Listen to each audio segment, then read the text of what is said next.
Good afternoon, everyone.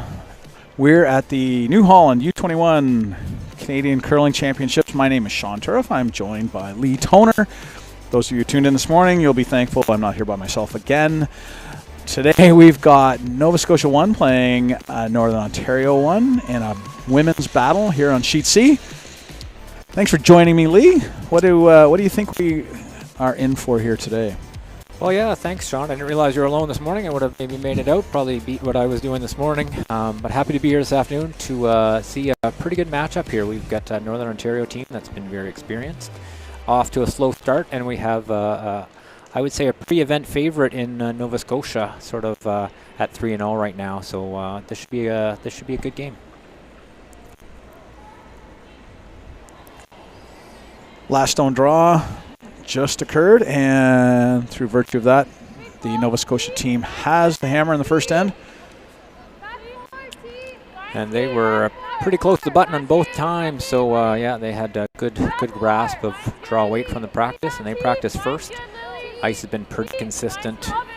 Good speed, 15-7, 15-8 all along, so teams are getting used to that and able to execute the shots even in practice with first practice.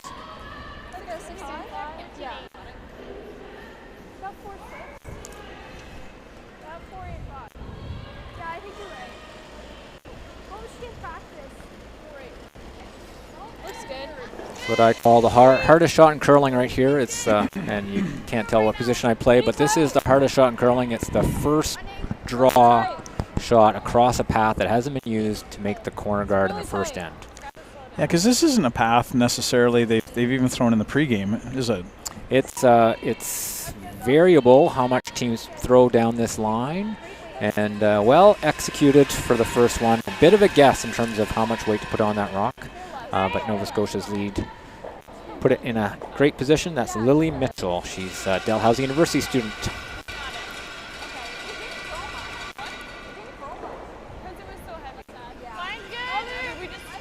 Very busy Bella McCarville now throwing lead rocks for Dubinsky. She's going to try to guard this rock, it looks like, Sean.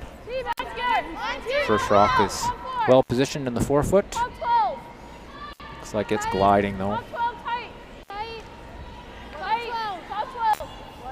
Yeah, Supers did a good job to gauge that and stay off it, hoping for the, oh, there you go. Yeah, off the center line, but off the circles, so still useful and a good play. I mentioned Bella's been busy. This is her third provincial or third national event this year. She was part of the U-18 championship team that represented Northern Ontario. She's part of this U-20 team, and she was also the fifth at her mom's, on her mom's team at the Scotties.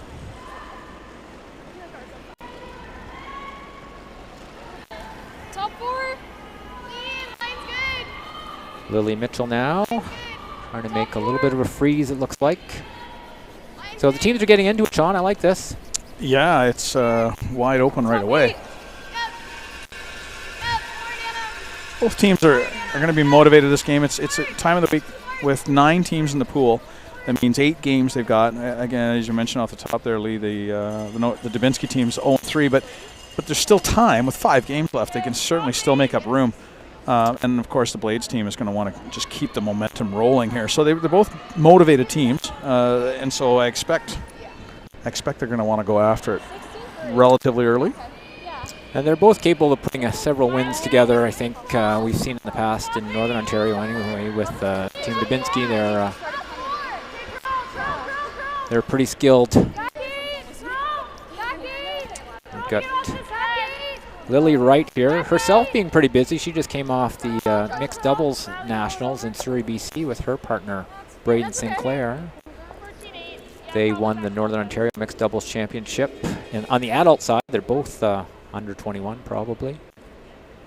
And fared pretty well there. They were 3-3 in a pool that was not an easy one. Lily's the most recent addition to this team. The other three girls have been together as a core for probably 4 or 5 years now. You'll have seen this team for a while, I guess, won't you? Being a Northern Ontario boy at this point in your life and having coached Northern Ontario women for a few years, young women. Yeah, Team Toner certainly had some good games against Team Dubinsky. We've come out on top a couple times. They've come out on top a couple of times. But yeah, I think I like to think we've made each other better.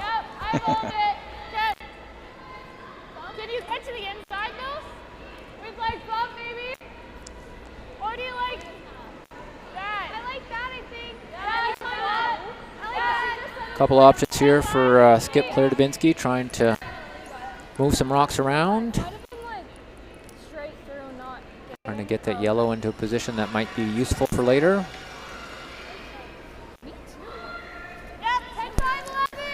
They're trying to do a couple of things here, Lee. I think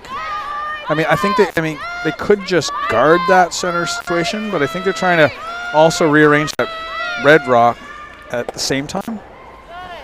Something like that. That's she's trying to make 3 shots there. She made the guard, removed one, lined up another one even better. So great shot by Lily there. And like I said, she's a mixed doubles player. She's not afraid to get some rocks in the middle and always has good feel for draw weight. So good for Lily on that one.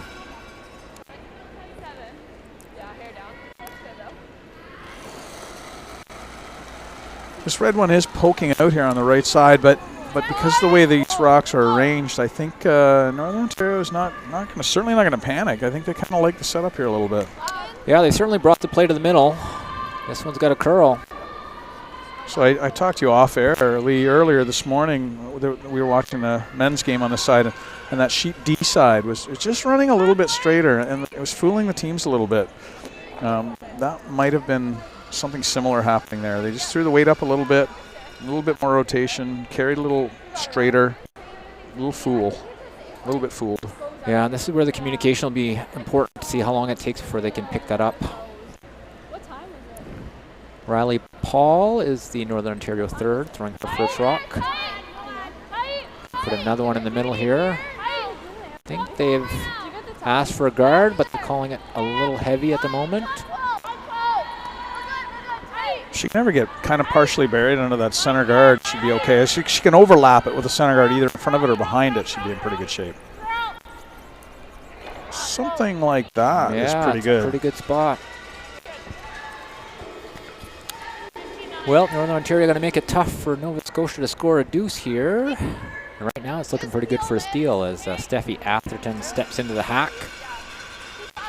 It's a lefty from Chester, Nova Scotia. Now goes to the Mount St. Vincent University in Halifax.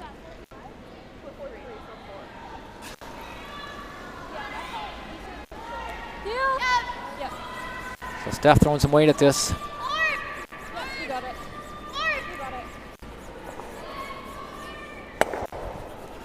Gets rid of the center guard. Certainly better than it was, but I think she probably wanted to catch another rock there on the way by. Yeah, and she almost did. It's kind of part of the game now is these peels are almost, you almost need to hit a second rock to be successful to get the end going your way. Here's Riley with her second rock.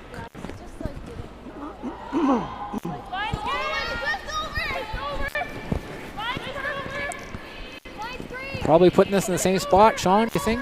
Yeah, I think so. The ladies are saying it's just over,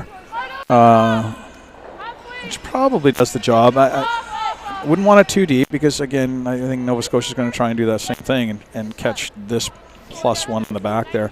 Yeah, I don't know if they're going to play the run now. It's a long run, and I think she can probably see some on the other side the way this ice is curling. Anyway, it's a bit of a question mark. Looks like they want to peel this guard once again. Tougher to make contact with the longer distance between them. Yeah.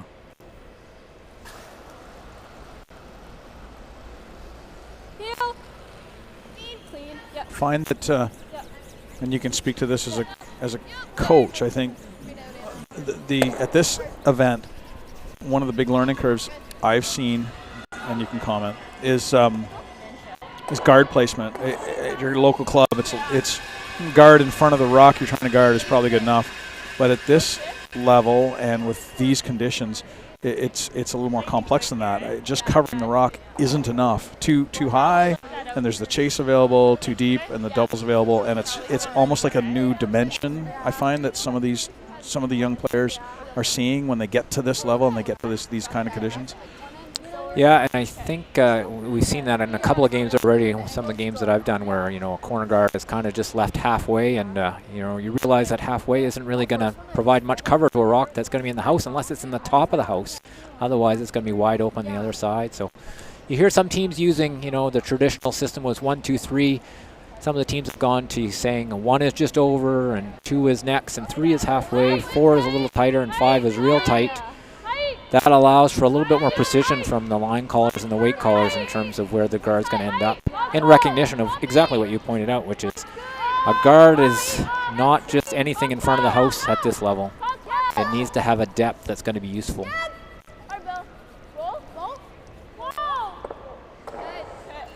Well, this is going to get interesting here now. Nova Scotia tries to figure out a way to score. Yeah, they rearranged that little line of rocks a little bit so that the one Northern Ontario rock kind of peaks out a little bit more as we look at it on the left. And there may be a slash now to get rid of it, to get rid of the shot rock. And if Nova Scotia ever could do that, then they'd have shot rock under a staggered guard. Yeah, I think the idea was to guard that situation. Yeah, it's not easy because you run the risk. Nova Scotia runs the risk of running it into their own red. Yeah, if you ever hit it thin, right? You could spin it right on top of the button, and then they'd be sitting 4. Yeah, so they're gonna have a chat about this. So Cassidy is chatting with Steph. Riley and Claire see that shot, and I think they're looking at playing it at this point.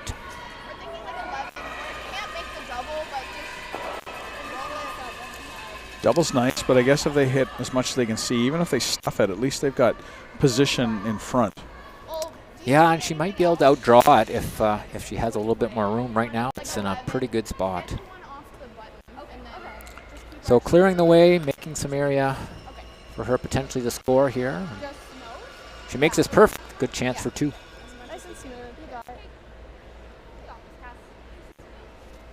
Cassidy Blades, longtime skip. She's at St. Mary's University doing her Bachelor of Commerce. Gold medalist at the Canadian U-18s. Sweepers are going to have to work on this one. It's taken off pretty early, pretty much out of her hand. Oof. Oh, unfortunate break there for Nova Scotia. I think it was tight the whole way down, like you said, Sean. Never really had a chance. We talk a lot at this level about, I spoke about it this morning, about missing well. If you're ever going to miss that, you couldn't miss that too far wide, but you're probably safer to miss it a little bit wide than you were to miss it like that. But that being said, the window there for that shot wasn't huge anyway. No, I think you could hit it too thin as well and probably do some damage. So yeah, like you say, sometimes you got to understand where the tolerance is. One of my least favorite words in curling at the moment. So.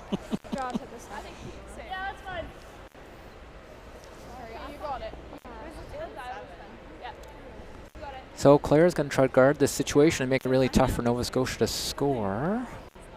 She just threw the exact same shot, came in a little heavy. Now she'll try to place this in a better spot.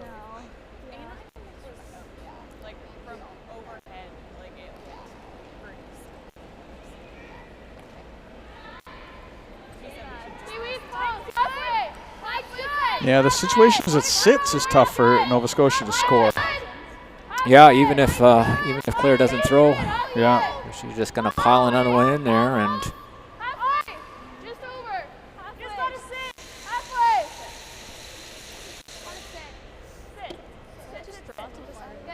well, I don't know if it leaves anything for Nova Scotia to score, really, but they could cut it down, and I think right now they would be happy with a steal of 1.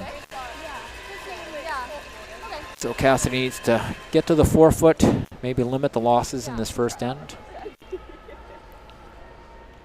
Nice thing is she got to draw during the last don't draw part of the practice, so she'll have a good feel for what draw weight is, and this will be similar or a little further out than the line that she took probably, but I would anticipate it'd be close. Yeah, should be similar.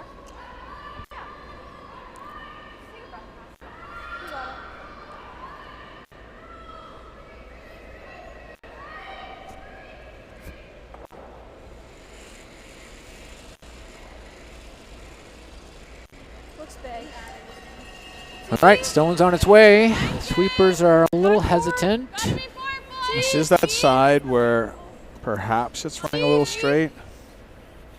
I think with the right weight, they will get the curl, as long as she's close. They're just really trying to get to the tee line. I get 16, so. Yeah, sweepers don't seem to be too worried about it. And that's a pretty sweet draw right there. Yeah, so there you go. That's what you want to see out of your skipper after an end like that. So a steal of 1 it is. Could have been much worse. As we go to the break, Nova Scotia takes a 1-0 deficit into the second end. We'll be right back, folks.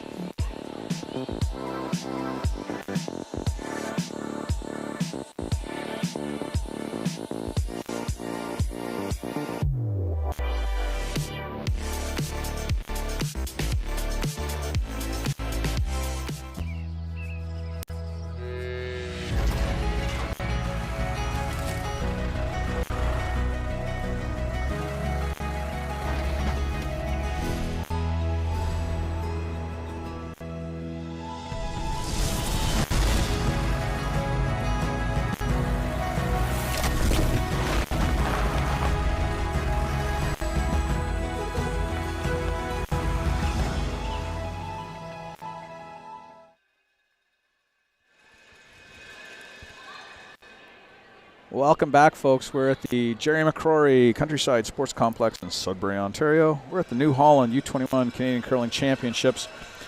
Women's draw, not sure what draw it is. Women's draw, it's their 4th game for both teams. Not the 4th draw, but it's 4th game. We've got Nova Scotia 1 playing Northern Ontario 1. Nova Scotia in the Red Rocks, Northern Ontario Yellow Rocks. Northern Ontario able to manufacture a steal there, Lee. And here we go, back into the second end. Yeah, strong end, strong start by Northern Ontario to get some rocks in some really good spots, and strong last rock by Nova Scotia to minimize the damage. I think a steal of 1 there is a pretty good deal considering that at one point they were sitting 4 or 5. Okay, sorry, Claire. That's okay. That works. 62. Just wait till the pass. 5. Yeah, even 17. Yeah. Team Blaze not afraid to go with the corner guard here. That rock that Bella just played is not quite in the free guard zone and not on the center line, so they're going to ignore it for the time being and get a rock in position to potentially bring the play to the sides where they can manufacture a multiple point end.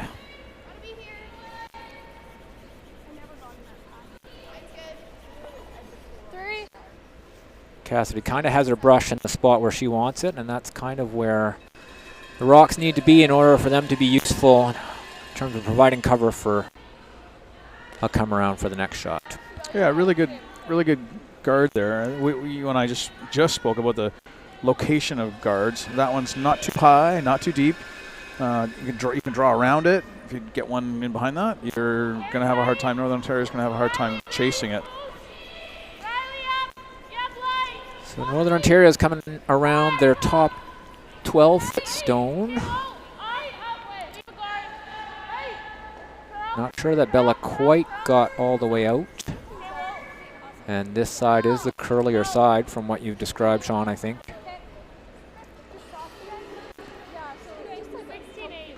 Yeah, not a horrible result. I mean, they get a center guard out of it. It's almost like the delayed center, if you will. And It's usable. Yeah, I agree. I don't mind how that's sort of set up now. It's kind of a reverse come around the center that came up short. Top four. If you tuned in late, you didn't see the first two. Top four. T. T. Little up. This is coming along. T. See if it slows down in time. T. The sweepers like it. Massaging it into a good spot in front of the tee line, right in behind that guard. That's pretty ideal. Yeah, it's a great spot. You know, I find some of these with these rocks, if you kind of ignore them and don't even clean them or look at them, they slow down, and then you can kind of curl them in at the end. So otherwise they glide. That's something. I'm not going to speak for you, but that's something from my generation that sometimes I think is missing. Personally, sometimes I think is missing. Sometimes the players are a little less patient now that they got a taste of the carve. Sometimes it's okay just to let the rocks do what they'll do. Sometimes the carve has a place for sure. Sometimes the rocks will just do it if you give them a chance. Absolutely, and I think it's so tempting to plow or to start getting ready to sweep, but I think even now when we've done some testing, we know that when we have our broom down early, we're actually influencing the speed pretty significantly. So if you know it's heavy, you know, just be ready to go, but don't put your broom in front of it with too much pressure. Otherwise, you are influencing how far it's going to go.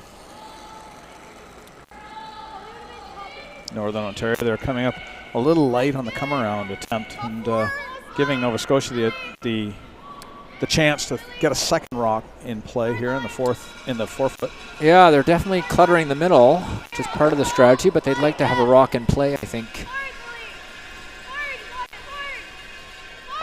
Nova Scotia's going to beat them to the punch, it looks like, or are they going to come up a little short here too? A little short as well. Do you like this or do you like the rip? Whatever you like. This is in, but we're two. What do you like here, Lee? Do you like the rip better or do you like coming in? Well, I always hate taking out my own corner center guard. So she wants to rip this. Bring the play back to the middle. It's not a terrible call.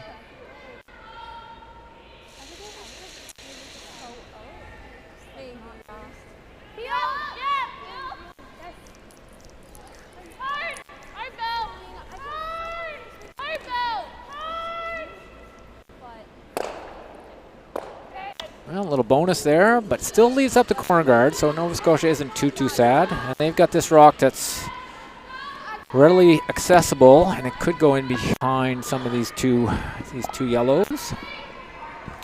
I don't know if they can get it to a spot where it won't be accessible through this yellow-yellow combination, though. But yeah, the angles are kind of there for the run back on the yellows. That red one didn't really get in behind anything. It isn't really stirring anything up. Now, if they are in behind the red one, well, then I guess you run the reds. They're sweeping at the curl now.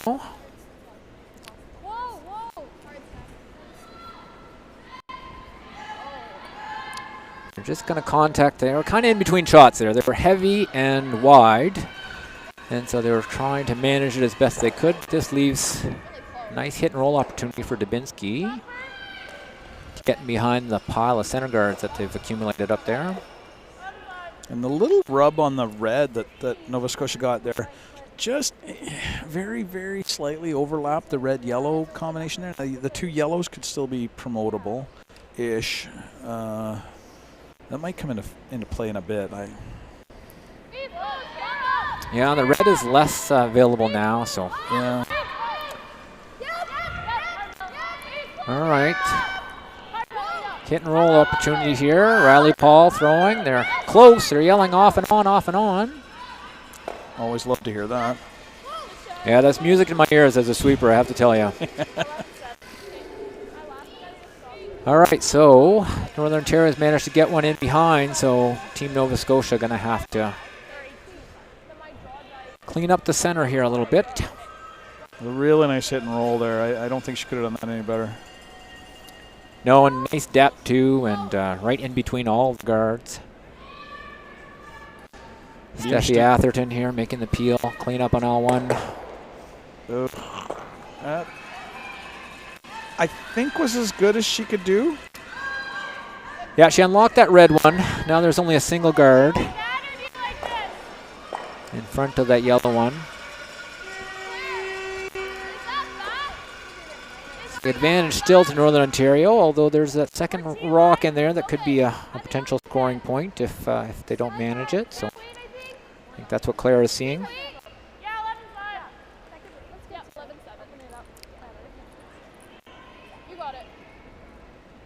So Riley basically throwing the same shot here that she threw with the hit and roll. She'll be happy to just throw that same kind of line, and now they know that it curls there too. It's a bit tight to me. Yeah, and it started curling pretty early. I'm right in behind where she was throwing, and it just out of her hand it started to go.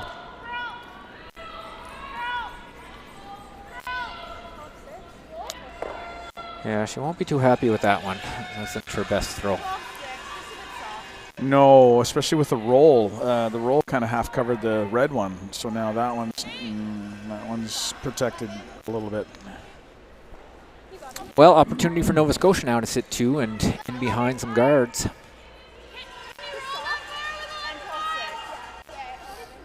Yeah, this is more appealing to the lefty to roll behind the corner guard here. I think Stephanie is seeing that.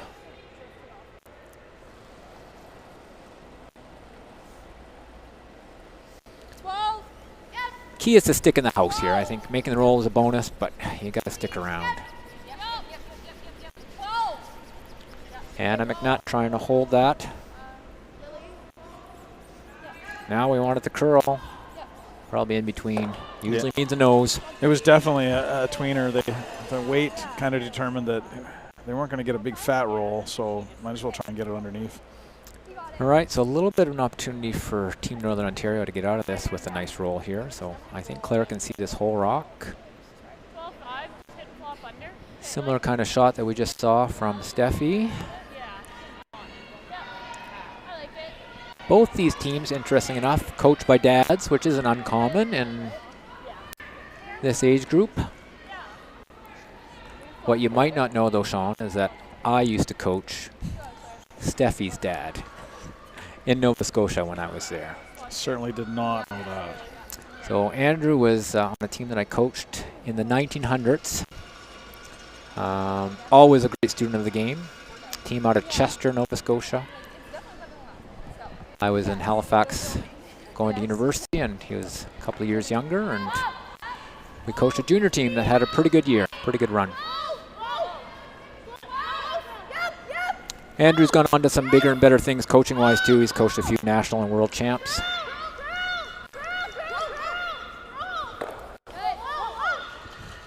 Well, you couldn't have done much better than that on that shot. The weight selection, I thought, was amazing. Yeah, that was really smart.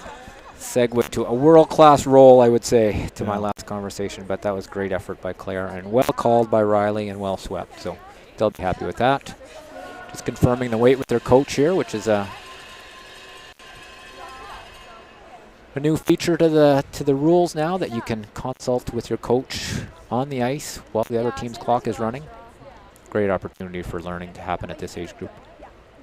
Yeah, that's relatively new coming down from World Curling. World Curling did a bit of an about face on how much interaction they wanted to see from coaches. So they introduced this, and of course Curling Canada was more than happy to follow suit, because we've always kind of believed, I think, that the more interaction the better.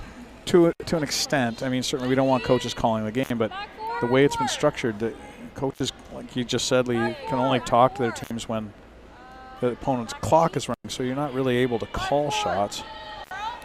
But at the same time, you can kind of untie some knots a little bit that might have happened earlier. Feedback's been really good from coaches. All right, so Team Nova Scotia trying to freeze here. A little bit heavy. That'll go to the back of the house. And so Team Northern Ontario with another opportunity to maybe force Nova Scotia into a tough shot. They certainly don't want to leave a double. That's plan A on this side. So are you guarding or are you sitting 2?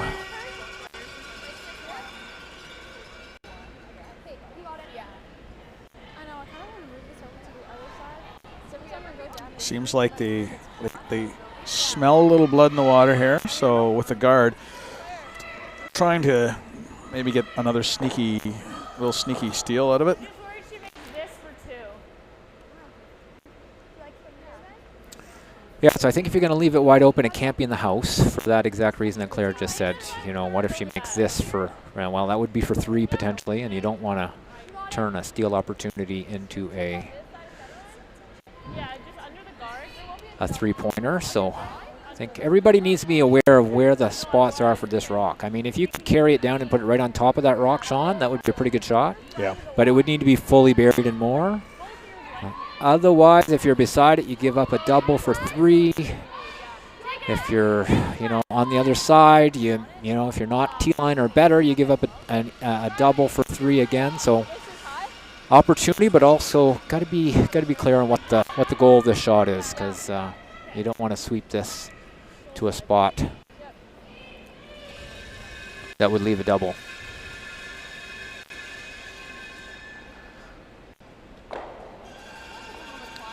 One of my fellow coaches used to keep track of a stat. He'd call it swept to a double.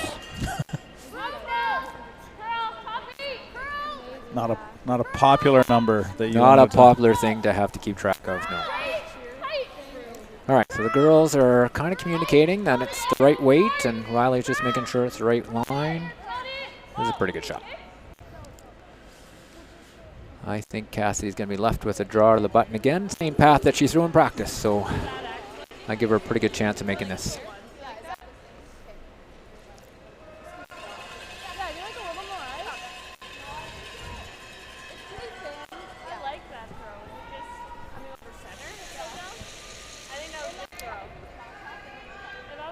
So I mentioned that Andrew is Steffi's dad, and I should also mention that Coach Rob Dubinsky is Claire's dad. So Rob and Claire have teamed up for a long time.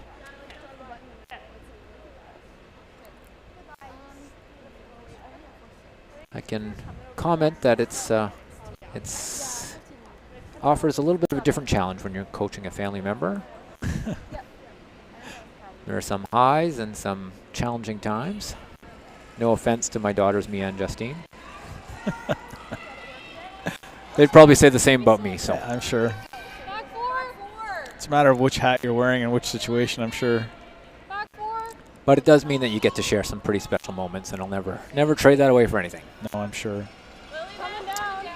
So this rock seems to be gliding a little bit, Sean. We might be looking at another steal.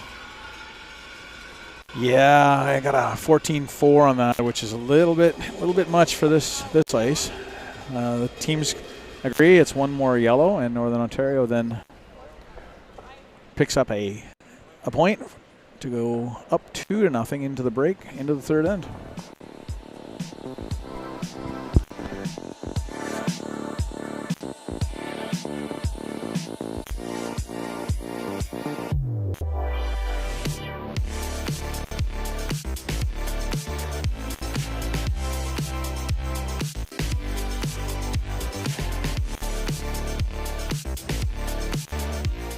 Today we learned to put one foot in front of the other.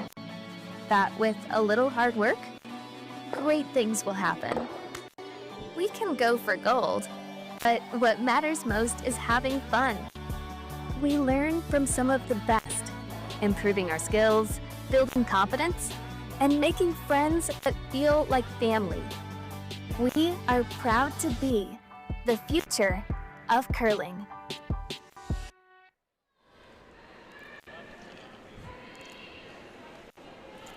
Welcome back. We're at the New Holland U-21 Canadian Curling, U-20. Why did I write U-21? U-20 Canadian Curling Championships at the Jerry McCrory Countryside Sports Complex in Sudbury, Ontario. My name's Sean Turf. I'm joined by Lee Toner, and we are watching Northern Ontario 1 women against Nova Scotia 1 women. Northern Ontario up 2-0 in the third end. Nova Scotia with hammer. Lee, what do you think so far? Well, really a great start for Northern Ontario to, they've not had a great start to this competition, being 0-3, but they're a good team, and I think they know they can beat anyone here. And so they're playing against a team that's at the top of the standings, and they're up 2-0 after 2 ends. So I think pretty promising for them.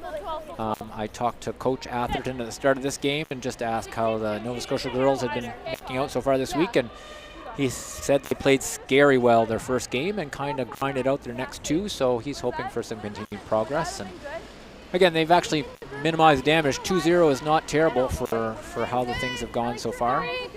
They have hammer, get a deuce here, and it's a tie game. So yeah, and this year, for the first time at this event, the teams are playing 8 ends.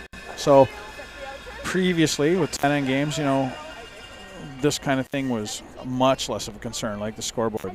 With the 8 ends, you've got to be a little more, sometimes there's a little more fire under your behind to get moving. You can't let stuff go too long. And I always felt like 10 ends, you could kind of get away for the first few ends, and a 2-point lead wasn't so big a deal. And there's just 2 less ends, it's a little more urgent. Yeah, totally agree with that. I think, and it just shows how the teams have come out and, you know, not throwing the rocks up and down for a couple ends just to get used to the ice. They already have a good feel, and good shots made by both teams already in this game. So we've got the usual setup here where Team Northern Ontario has gone top of the house. They're going to try to come around, and Team Nova Scotia has gone with a corner guard at a nice depth that will sort of be hopefully used to bring the play over to that side. So Cassidy changing it up a little bit here. She's going to try to make a hit and roll to get behind that corner guard. Some teams could go around. So what would inspire them to hit and roll here, Lee, versus just straight up drawing behind there? I think they've been affected by the first 2 ends of this game. I think they've been victim to a lot of yellows in the middle, and I think just in terms of simplifying the game and trying to get a simple score here, this is how they've chosen to do it. And if the rock ever sticks around, yeah, not quite. Still on the surface, but not in the circles. That means that Team Northern Ontario with a rock that's not all that threatening in the back 8 foot. So that may have been part of it too. You know, there was just mitigating risk, I guess, after a little bit of. I think you're looking for a smooth sailing end where you can just get your feet under you a little bit more and try to get back to your game. And that may have been the discussion they had at the in-between team meeting, where the coaches get to chat with them as well, and you know, get a feel for what everybody's feeling like. And yeah, for those of you who don't maybe watch this level of curling very often, I'll go through the coach interaction rules a little bit. The teams are allowed 2 coach interactions per game, 1 in the first half, 1 in the second half. So each team gets 1 in the first half, 1 in the second half, so 4 total. They do not get a timeout, the traditional timeout, so the clocks don't stop. During the interactions, which they have to call, the coach can go out there and talk to them for up to 60 seconds, and the clock still runs. Now, both teams have been given an extra 2 minutes on their clocks, so they have 32 minutes to complete 8 ends versus 30 minutes. But again, clocks don't stop. When the opponent's clock is running, Lee's mentioned this a couple times, when the opponent's clock is running, you can talk to your team. And then between ends in the break, you can talk to them as you go back and forth. So the coaches are always positioned at the playing end or the rock end as opposed to the delivery end. And again, you can talk to your teams. I include myself in the coaching community there. We found that it fundamentally changes what your role is as a coach during the game. And Lee, you've had actually probably a lot more experience with this than I have. So I don't know what your experience is like. Yeah, so I think the other difference from the timeouts is at the Briar and at the Scotties, the coaches don't necessarily travel end to end. They stay at one end, and the nice thing about this setup is that the coaches sort of go from one end to the other. So they're never very far away. You don't have to have travel time, and so you can use as much or as little time as you need and preserve your clock, or if there's something really important, you can talk about it. And it prevents that conversation that has to go on at the end of the game with salt shakers on the dinner table in the third end when you have this shot. I think it really brings the learning moment to the team a little quicker and makes for a little bit of an easier conversation later. And for those of you at home who are wondering, the whole idea is that it's graduated. So at U18s, I feel like I mentioned this before, but at U18s, they get 2 interactions per half. at U-20s, they get 1 interaction per half, and then once you get to adult/Briar, then it goes back to the traditional 1 timeout. Because the idea being, of course, we do want to build independence into the athlete's experience. We want them to play the game. We don't want the coaches calling it. Yeah, we don't want Randy Furby to be playing against Glenn Howard, sort of, via the athletes on the on the ice. So I used to call them video game coaches. It was like they were video, like in soccer. They, Johnny, run over here. Sally, run over there. Kids don't have any idea what they're actually doing. They're just doing what the coach tells them. And I think this setup avoids that for curling. Yeah, I think this is a good setup. So just getting back to the game here. So what we saw was a couple opportunities for Team Nova Scotia to roll behind the corner guard. And unfortunately, they rolled out, and this goes back to what Sean was saying earlier about the ice being a little bit straighter on the sheet D side. Both times they undercurled and rolled out. That allowed Team Northern Ontario to peel the corner guard, and they did. And then Nova Scotia tried to come around. They came up short.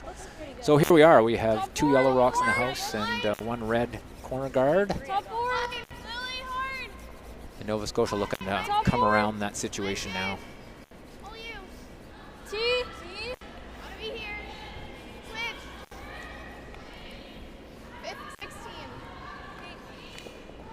I was thinking back to my era where when I played juniors, there was some coaching that went on behind the glass, it seemed.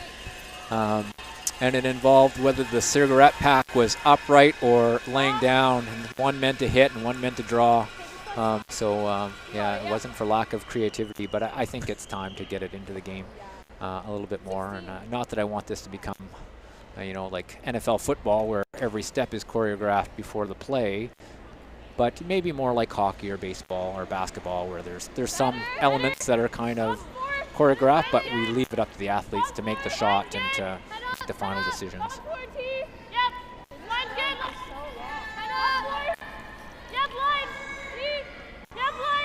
So Riley's got one coming down here, and sweepers are backing off. He's got a curl to get to that red one, and it's going to touch it and just roll out into the semi-open, I would say. It's probably accessible. Yeah, I think the distance of that guard makes it accessible. I'm kind of right in behind it, and they can probably see half a rock, so they're not going to throw a ton of weight at it, so they can take advantage of the curl. Yeah, and Steffi, who's throwing from the left side of the hack, gets to see a little bit more of that rock than her in turn. Back eight. Yep. Hard. Yes. Hard. Sweepers are on this one. It's not heavy by any means. No, this one's cutting pretty hard.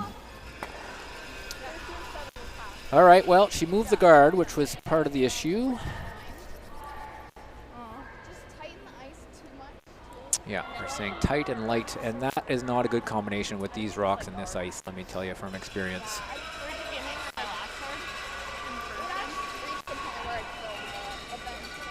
You can be wide and you can be a little heavy, but tight and light is not going to make a lot of shots.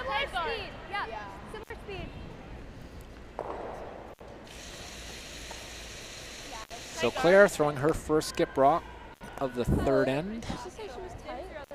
Same in the first? Yeah, your second guard. Oh. Okay. You guys like this? Yeah. Instead of the bump in the red? Yeah, Okay. Just clarifying where they want this with the sweepers so that they know where it's going to go. Where's the perfect spot for you, Lee? You can't be over. Yep, you got it.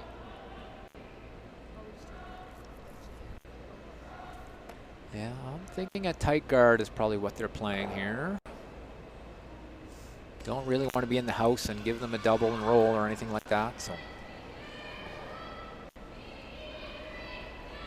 Tight's good. Tight. Halfway tight. Tight. Good. Halfway. Over the halfway. Over the halfway. This is over curling, I think. Over curling. Halfway. Line's good. Just gotta sit. Good communication here. The sweepers are telling them where it is, and the brushers are. Ended up in a pretty good spot. Again, I'm right behind the sheet, and you can see a sliver of that shot rock, but not much more. And this is that spot where, you know, is this going to curl now or is this going to stay straight? Yeah. I know, like we said, from the edge of the 4 foot out, it's probably a little bit straighter, but once you get in the middle, what are you going to get? So Cassidy will try to play a soft hit here and ideally move this back and even roll in a little bit if she can get enough movement past the guard. But again, Claire's guard is pretty deep. You know, could it be 6 inches closer to the center line? Probably, but not easy on this surface. So Cassidy will have to make a good one to get that yellow one back.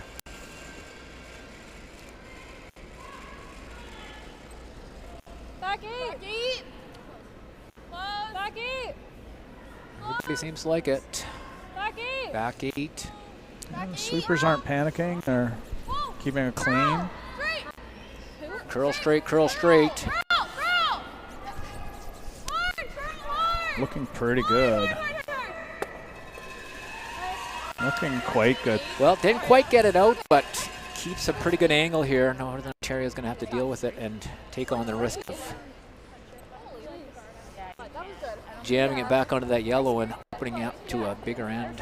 Yeah, I think if she'd thrown much more weight, she might have flirted with that issue you're talking about, Lee, that running straight a little bit, and yeah, more prudent to be just enough to get shot and leave it as backing probably.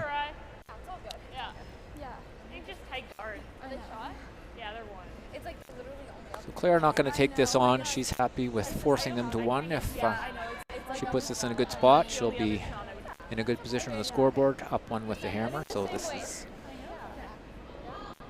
her call. So probably same depth.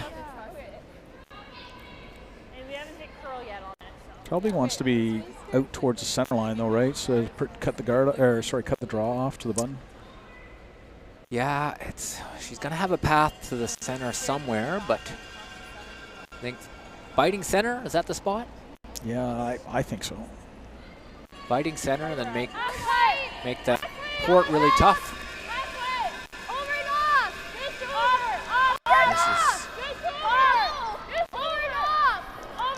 Looks like this is over curling and light. I'm not sure over and off does it. I think they can't be that high. Yeah, I think this was this got to the middle pretty quick. Well, now does Cassidy take on a shot for 3 here?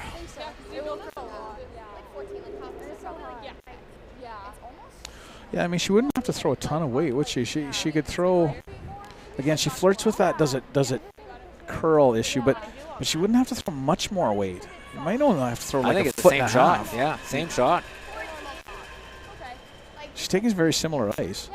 She only has to move that yellow rock a rock's depth more to get 3. And that guard is really not in the path that this rock needs to take to make that shot, unfortunately. It looks visually like it's a good guard, but I think at that depth, it's, like I sometimes say, it's more of a tripping hazard for the sweeper than a barrier for the rock that's going to need to come. Probably still be on the other side of center line as it goes across there. More of an optical illusion than an actual guard. So a little more weight. Yeah, she's a little tighter though. I think she cheated the broom inside a little bit. Okay, they got it moving. It's moving forward. It's looking really good coming down over the hog line. Now they're back on it straight, so if they can hold it, there you go. Yeah, she made no mistake there. 3 red. Really well executed. Well done by Nova Scotia to kind of turn that situation into a multiple point end with playing in the middle. A couple of key mistakes by Northern Ontario, and Nova Scotia took advantage. So they pick up a 3 spot, and they go into the 4th end with now a 3-2 lead. We'll be back with a 4th.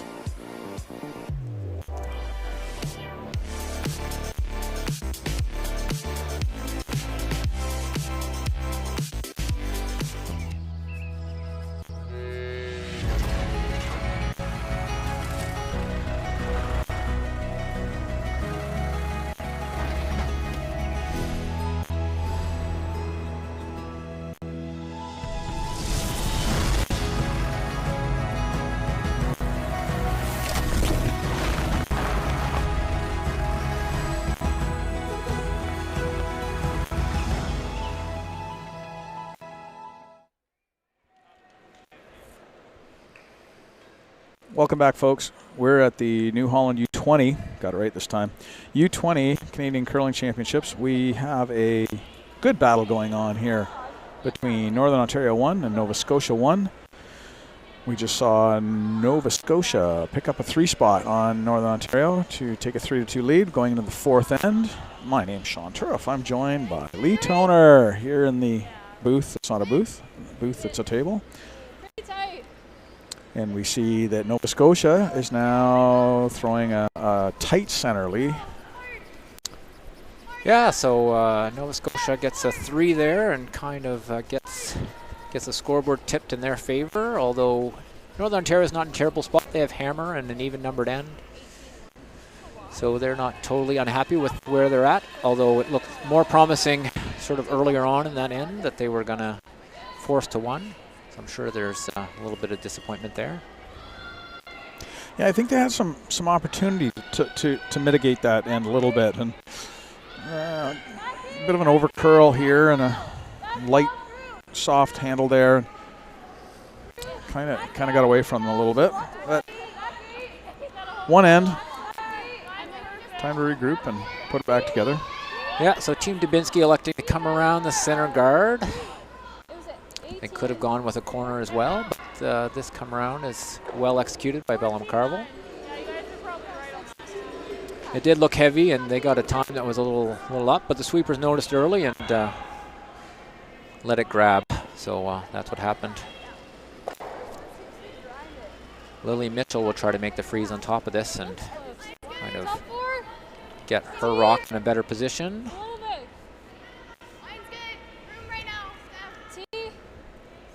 This one's running a little bit, but I think the weight is good. If the weight starts to come off, they should get it to curl. There we go. Now it's starting to move. Yeah, so Steffi's trying to carve it over. Great weight. Pretty good. Pretty good. Would have liked to kept that a half rock higher and maybe a little bit more overlap with the other rock, but Northern Ontario will have to deal with this. So Bella McCarville throwing back house kind of weight, it looks like. Try to move that red one off the button and keep her rock in a good spot.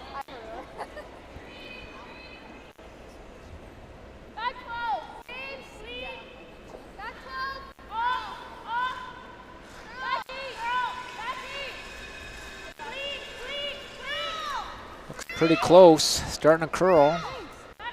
She said your first one was good. It was just like a guard, so it didn't come in as much. Really nice shot by Bella there. Yeah, very good. Overlaps the yellow. She got a little bit low side.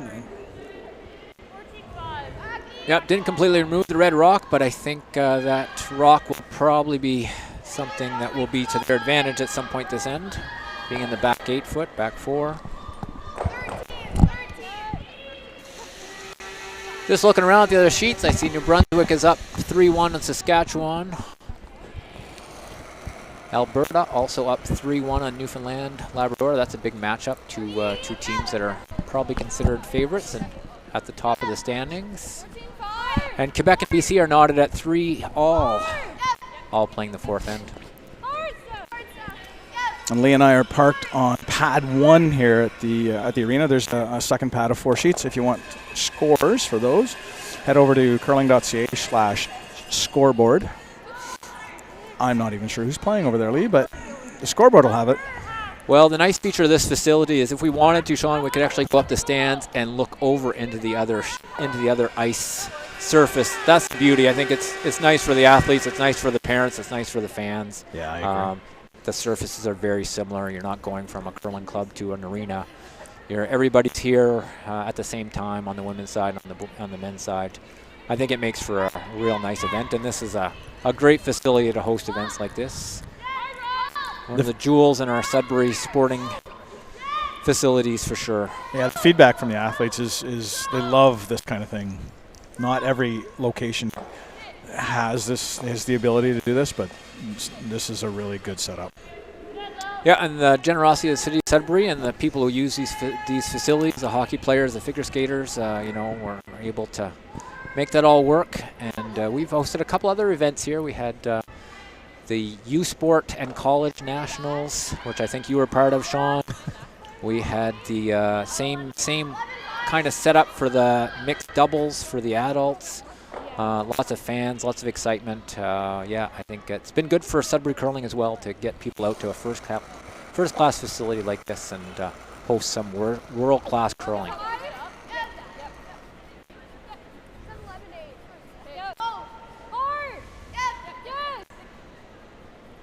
Nova Scotia now able to put a little bit of pressure on Northern Ontario.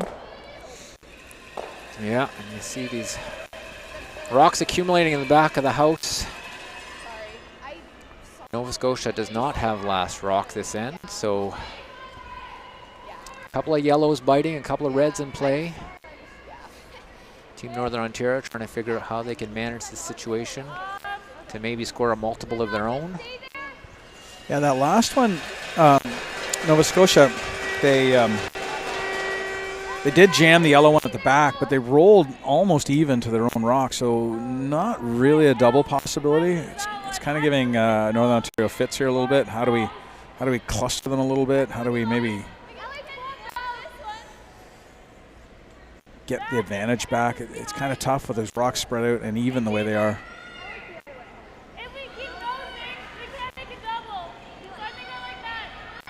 Girls are spending a little bit of time on this shot, but you know, their time clocks are pretty healthy, so they have been playing pretty quick so far, and these situations do warrant a little bit of a discussion.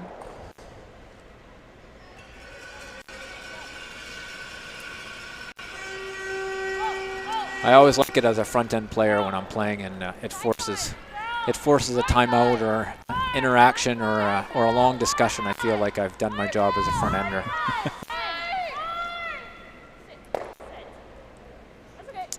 Yeah, tough shot to keep the shooter around and not lose the other one. So plan A was to get rid of that red. Nova Scotia now gets a chance to come around the center guard though, and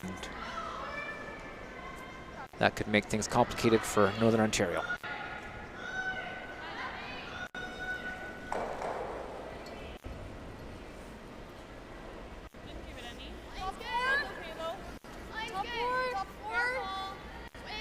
Steffi's brother also curling in this competition, Sean. Zach Atherton, skip of the Nova Scotia team.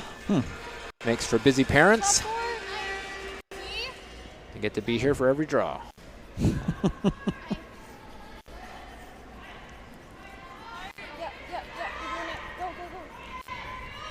Nova Scotia just trying to get that one under the guard, because if they ever don't get it under the guard, opens up a double possibility for Northern Ontario, but did a pretty good job. Yeah, they've hit enough. I think Riley will want to keep her shooter around here and try to move this as far as she can. Probably can see a good chunk, and the guard is relatively high with ice that curls this much. Ooh. She might have got that one started a little bit. Yeah, I think this one's they're holding it gonna pretty well. require some sweeping. Yeah, she's holding it pretty well. I think she's got it by. Not by a lot, but great sweeping great effort. piece of sweeping by Lily there. Yeah. That was a shot saver by the sweepers. Yeah.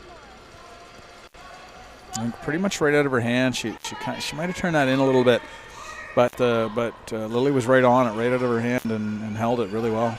Yeah, sometimes you get close to the center line and you think you're popping it out and you actually over-rotate it a little bit and it doesn't quite get the set that you're envisioning, particularly on hits. Here you have to be careful. If you set a peel, it won't come back, but you know, a hack waver will.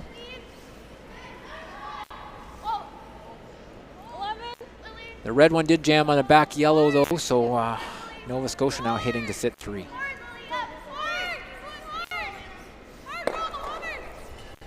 Trying to roll that back under the guard. Pretty much does it. There's no double for sure, but there might be that little flop under. Yeah, I think that's what Claire is looking. Sort of a... So she can see all of it. I think 11-5 to bump these out. Or can you even do 10-5? I like 11-5 and only 10-5. So they're talking about the hog-to-hog time, so 11-5 is probably kind of board weight on this surface here. The rocks have been fairly lively too, so there might be a double here. I think it's going to be tough to make the double. What about the triple? You think triple's there, Sean? No. This is out there. Yeah, this one might Gets have her been weight right. overthrown a little bit, maybe.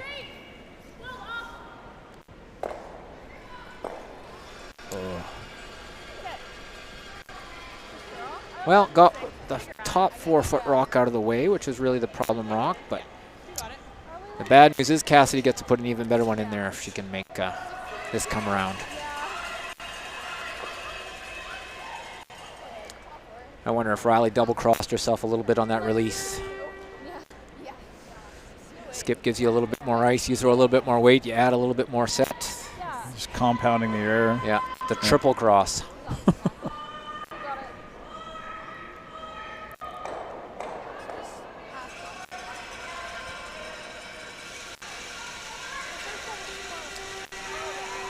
So longtime teammates, Riley and Claire. They're even teammates on the soccer pitch when they were growing up.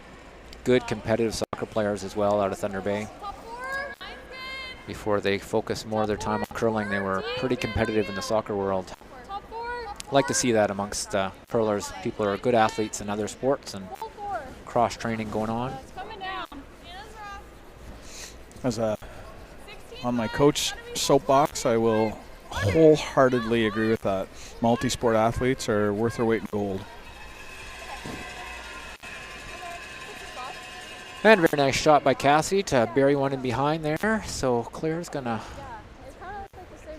kind of ignore that rock and say, I'm gonna try to get in for my 2 in the 4-foot by burying this first one. So with hammer, is there much risk to this, do you think, Lee? At the very least, you'll have her draw weight for her next one, I think is probably what she's thinking. So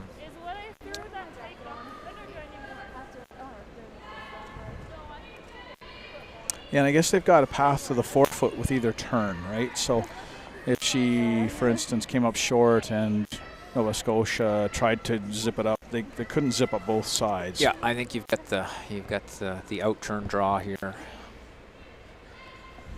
You might even have the in turn depending on where the other one ends up too. Right. So less. So this maybe they're picking up a little bit of that straighter side that you've been observing in other games, Sean. Yeah, I think if they were coming at this from the other turn, if it was a mirror, they'd be well into the 12-foot. So maybe 6 inches more ice on the other side. Remember, Riley threw this one in practice and it hung.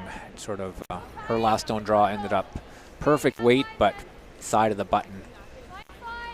Now this is curling earlier than I've seen the others curl. They're sweeping hard line. Don't think they need it for line. I think there's quite a bit of room I there. think it's pretty good. I think I'd like to see a little bit of curl here, although it's behind the tee now.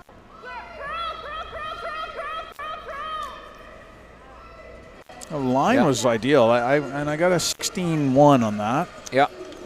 So she threw it pretty well. It's a tricky spot of ice, though. She seems to have been close, but...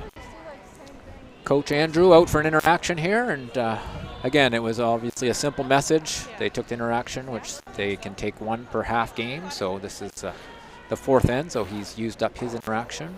It's not the very last opportunity he would have had to have done it, so... Yeah, and it may just be confirming sort of a shot or the ice or the line or a chance to just reinforce what the last draw time was or something like that, just to make sure that the skipper is very confident in her throw. And if there was any doubt, then obviously everybody's on the same page. We're not hitting, we're drawing, this is a shot, okay. It's always nice to throw without doubt.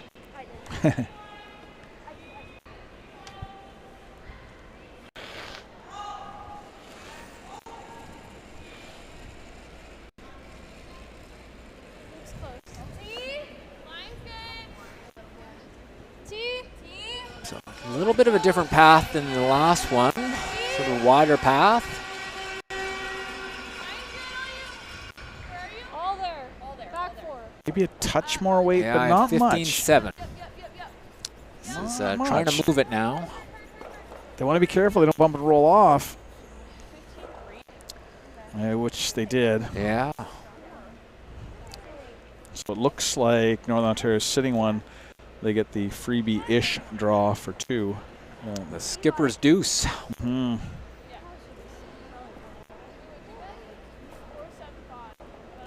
Well, I think Cassie got stuck in the straighter path. Yeah. Yeah. I think when Claire threw hers, it didn't have the same line as Cassidy's and just hung out there. Well, the extra weight too will make the difference. Yep. And it was not a lot of extra weight. Now, and Northern Ontario swept that rock into position, so it was a little bit extra weight, but not a ton of extra weight. It wasn't a matter of 3 feet or anything. It was, a pretty tight little window. And the last rotation of that rock that Claire threw kind of got it to bury even more, so it was kind of the right timing for the rock stopping and rotating. All right, let's see if Claire can make this draw again for a second point.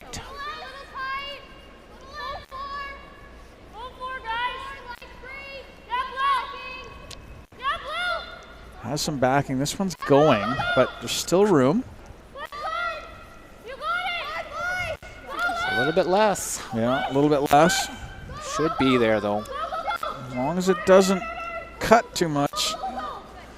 Well done. Ooh, very well done. Good team shot. All right, good deuce for Northern Ontario, and we've got a good one here today. Yeah, Northern Ontario ends. Takes 2 to go up 4-3 into the break. We will take a short break as the teams have their mid-game break, and we'll be back shortly.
Today we learned to put one foot in front of the other.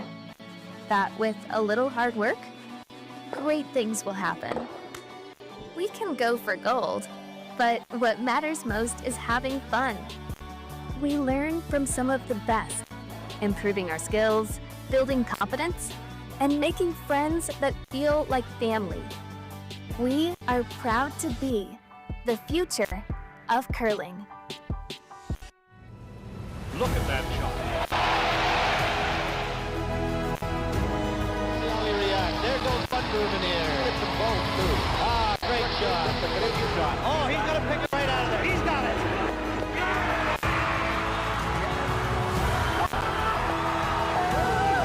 That is what you need to become the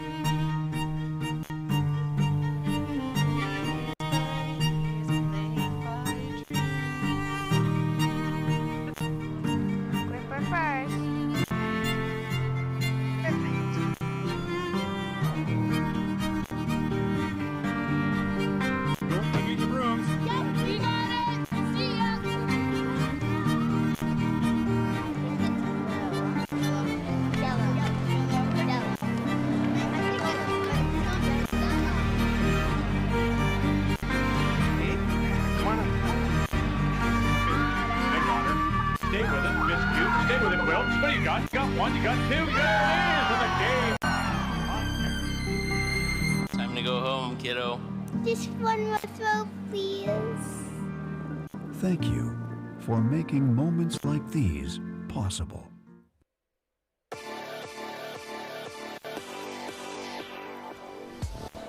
So, folks, we're enjoying the fourth end break. There's a minute or so left in that fourth end break. Seen a good game so far, Lee. Lots of good shot making, some good team shots.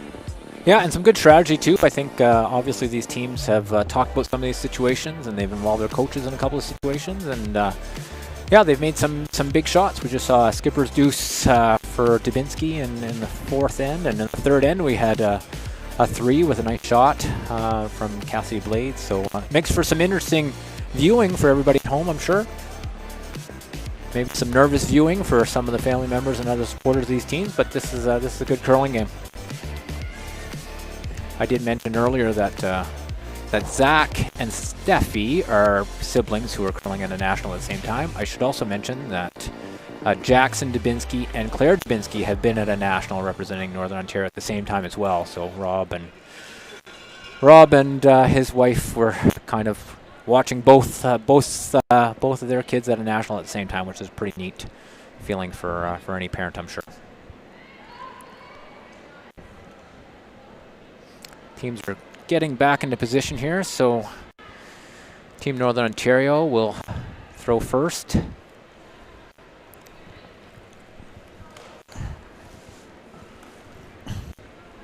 And another challenge of throwing the first rock in the end after the ice has been chamoised is making sure that you adjust to the weight. Often it'll be a little bit quicker for that first stone or first couple of stones of the end after the ice has sat and been chamoised by the ice team. We'll see if Bella can adjust to that. Yeah, that's another big adjustment, I guess, that players and folks at home might not be aware of. In the break, they do run a mop up and down the sheet. They'll throw some pebble behind the hack just to keep some of those traffic areas in shape. But you're right. I don't know how many times I've seen a team get caught on the speed in the fifth end. It looks like they're drawing in for this one, which brings up the second hardest shot in curling.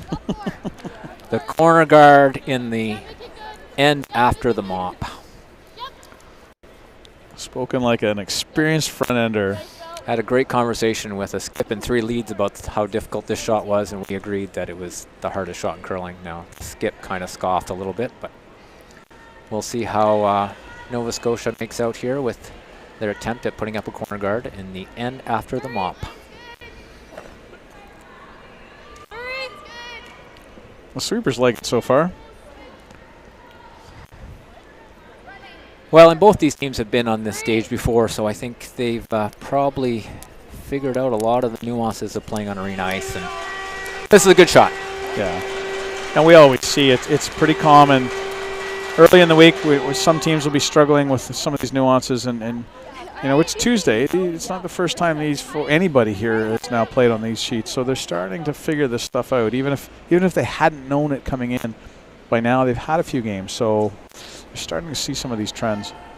Yeah, you're at the stage of the week where, as a player, you don't know which day it is at all. You just know it's time to curl, and you curl, eat, sleep, and you get into that pattern. We'll say that the schedule this year, we're getting very positive feedback with the schedule this year. 3 draws a day, 10, 2, and 6. And with 8 ends, games are over relatively early. Teams have got at worst a 2-game day.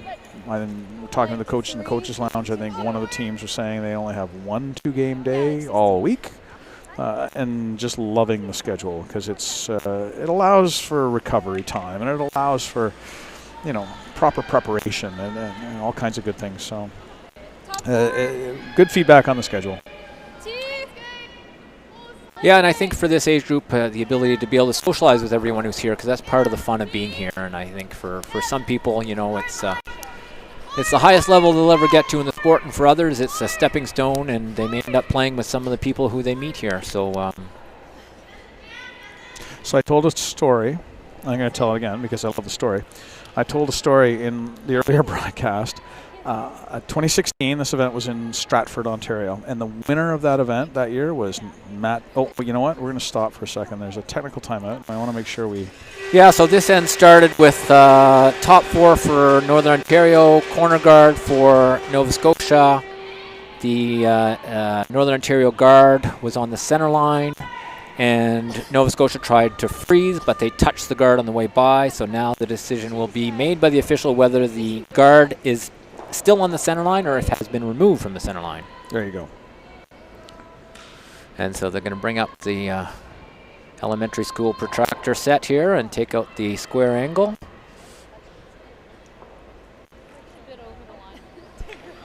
And they still can't tell, so the official will make the decision and let us know. I mean, the impact is that if it's deemed to be still on the line, then the rocks stay as they are, but if it's not on the line anymore... So I guess they had moved it off the line, and so they're moving it back on the line and removing the stone. And there goes the red stone. Yeah. So they, I guess they deemed that it was off the line, so they put it back on the line, and it was looking like it was just nibbling the line. The red stone comes off, and that's the danger with playing that shot is if you do that, you lose your rock, and you don't move the guard, so it's essentially 2 shots in a row that Northern Ontario can throw around the center guard. Yeah, a little bit like a hogged rock or a pick or something, right? I think you see a lot of teams maybe come around the corner and manage the middle later. Teams with the run back ability will be more likely to do that. Mm-hmm. I go back to your social experience story, and I'll try and get through it quick because it's a good end. But in 2016, Matt Dunstone had won this event in Stratford, and in the final he played Northern Ontario's Tanner Horgan. And Tanner, of course, was playing with his brother Jake.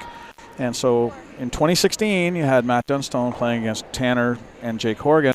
Fast forward to 2026, Matt Dunstone wins the Brier, who is the 5th for Matt Dunstone on the bench, none other than Jacob Horgan.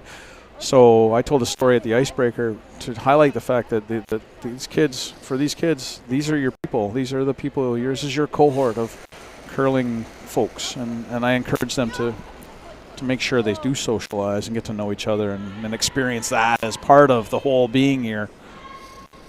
Yeah, and Nova Scotia got a chance to put another one around, Northern Ontario got one around, back 4. Nova Scotia now can peel that center guard. I think they're hoping for a run back there, but they had to make sure that the guard was removed. So Northern Ontario will place the guard once again and reset things. And I think, having been at this event a few times as a coach, this is a place where you don't have to explain to your friends why curling is important. And, you go off to school sometimes and you make a lot of sacrifices as a curler to get to practice, to get away on weekends. And this is a place where, like you said, Sean, these are your people. These are the people you don't have to explain that to. They're doing the exact same thing you are. You feel normal to be, doing some school work at night and giving up some of your social time to sort of make time for your curling team. And that becomes a challenge in this age group because when they're out on their own at university making all their meals and having to make friends, you kind of lose some of the time that you have for your curling, and you have to sacrifice some of that social time that your friends are kind of able to take.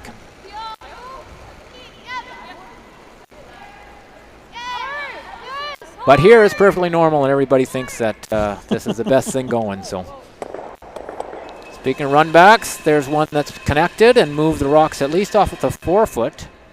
Yeah, those 2 connected rocks kind of traveled across the sheet together. So they're still lined up for Northern Ontario.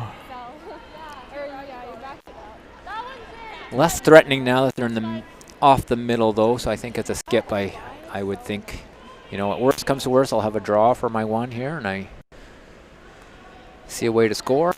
It's always tough when you don't see a way to score. So Riley will try to put up the guard here.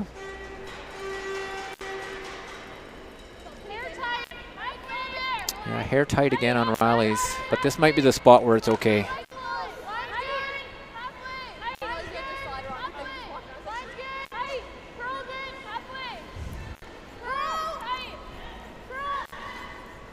Yeah, you see Lily trying to curl it over a little bit.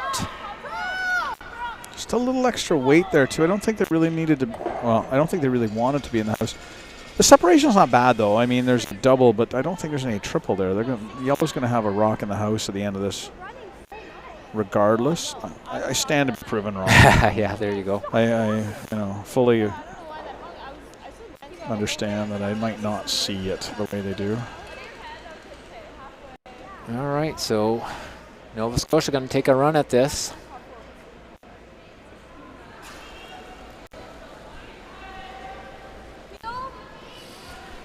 Looks like she's almost taking negative ice, but I think that comes from knowing your thrower and how they throw this shot. Pretty effective shot by Steffi Atherton on that one. Makes the double. Keeps the shooter around. Suddenly now that biter looms over on the other side. Yeah, I was just thinking that biter looks annoyingly dangerous for Northern Ontario. And more to remind myself, as well as others, Nova Scotia does have a hammer this end, so.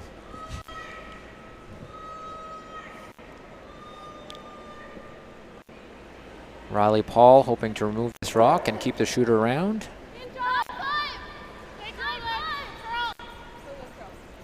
Yellow rock looms in the back there, hoping not to clip that or jam it on the way by.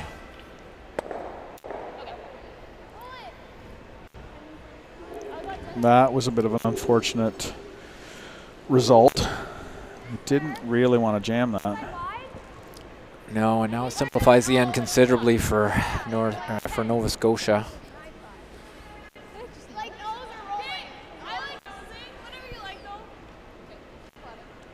Yeah, pretty hard not to leave a double here for Nova Scotia. Nose, there's the middle right double. You roll, there's probably that double. Not really sure where they go with this one, unless they roll all the way under the guard, which is an awful long roll and probably a little dicey. Getting later on in the end, so I think the first plan is to stick around. Yeah.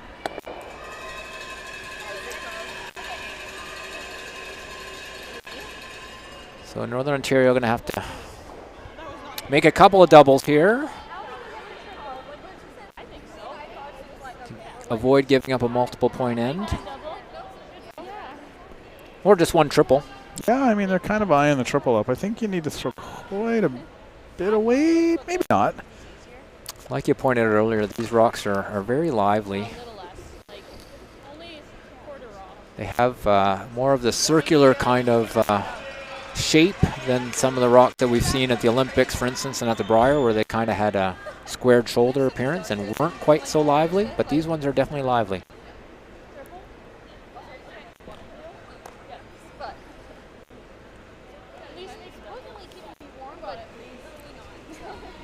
All right, I expect Claire will be throwing this hard.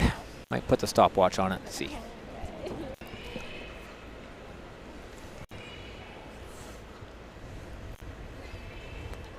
That first double, if you make the top double, do you make the triple?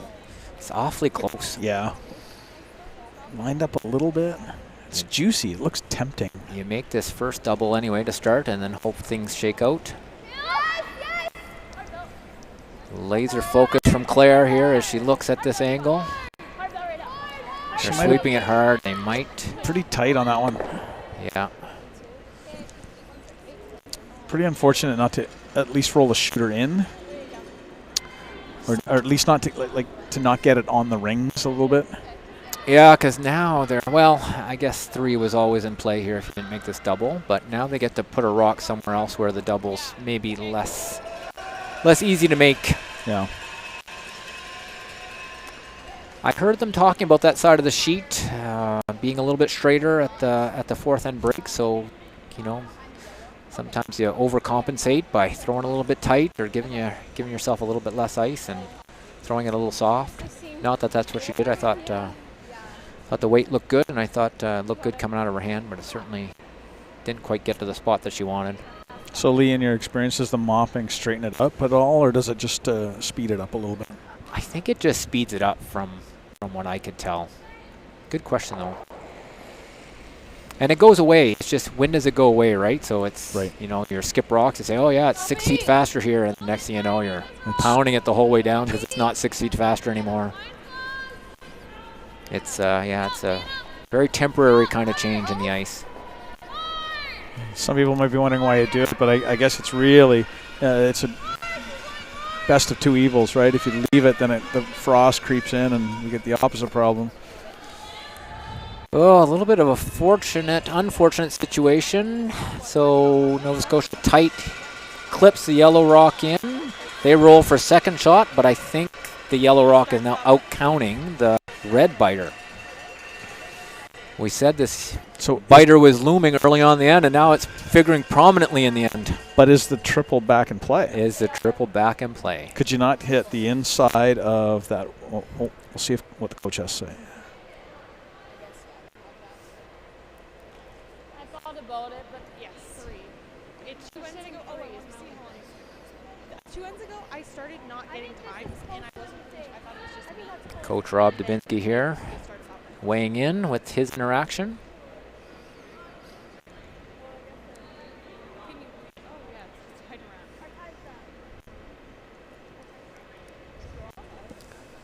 So what are they looking at here? Is this a hit and roll, Sean, do you think? Yeah, it looks like that's what they're settled on. I mean, the the aggressive commentator in me is looking at coming off the red onto the yellow. Your yellow goes onto the one red, and then you make the slash double on the other side. And but is the risk of 3 just too much? If they get the hit and roll inside, maybe it's a tough deuce. Maybe it might even be a force the way those are lined up. If you're running back that red, that's no longer going to be on the circles if you hit it. Right.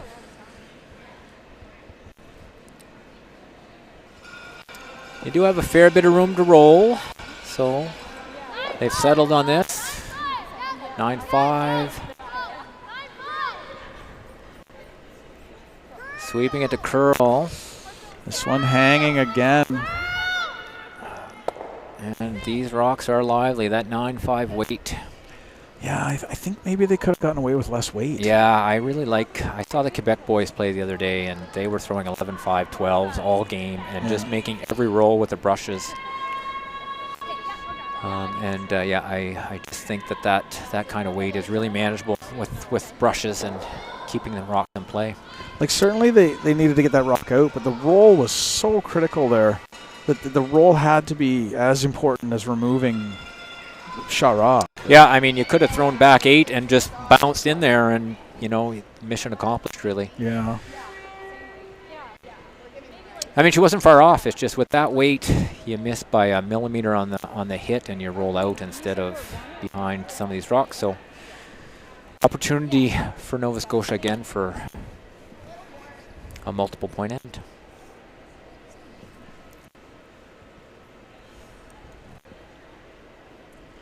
Cassidy settling into the hack here. She's made this draw a couple of times already this game. Looks like more. Recall she made that nice one in the first end, Sean, where she kind of forced them to one, facing a mountain of yellows. Sweepers are getting closer to it. They don't seem to mind it as much anymore. No, just kind of massaging it into play. 16.06 on my watch. That's the number. Look at that. And I think that's 2. Good news for Northern Ontario. Could have been worse, I guess. 2. I think they're talking about throwing a stick on that other one. 2 for sure with a measure. So the official will come out and conduct a measure to see if there's an extra point there for Nova Scotia, or if it's just a 2. Well, Nova Scotia's not going to mind giving up the 2s if every time they have hammer they take a 3 back. Yeah, well, Nova Scotia's already got 2 on the board here, so this could be a 3. Northern Ontario needs to sort of bounce back with a good end in the 6th, and again, they're not out of this game whether this is a 2 or a 3. What's your money on red or yellow? I've already considered it 2. That looks a lot closer to me than it did earlier. I don't know. I think it's 2. I think yellow is closer. Yeah, I do too. Yeah. Well. Oh, look at us. Yeah, eagle eyes So up good. here. Yeah. So good. We don't need those micrometers, Sean. Amateurs. And so that's it. So that takes us to the end of the 5th end, where Nova Scotia now has a 5-4 lead going into 6th.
Welcome back, folks. Here at the Jerry McCrory Countryside Sports Complex in Sudbury, Ontario, at the New Holland U-20 Canadian Curling Championships. I'm Sean Turriff, joined by Lee Toner. And we've got draw 10 action here from Pool A on the women's side. We're on Sheet C. Nova Scotia leading the pack at 3-0 with a couple other teams, I believe. And Northern Ontario still looking for their first win, having played a few of the top teams already. They're looking to get into the win column here. They're at 0-3 so far. But we've got a good game here. Yeah, I was going to say, you certainly wouldn't know this was 0-3 versus 3-0 based on what we've seen today. This is it's a good game. It's pretty well played, and both teams are making shots. It's yeah, the records don't really reflect probably what they've been doing this week. Yeah, and their strategy has been very good too in terms of playing out the ends. Right from the first end, they didn't hit out an end. They were putting up guards and making freezes and getting rocks in good spots. So here we go. First time Northern Ontario puts up a corner guard when they have hammer. They've been going around the middle, but Nova Scotia going in back 4 kind of forced that.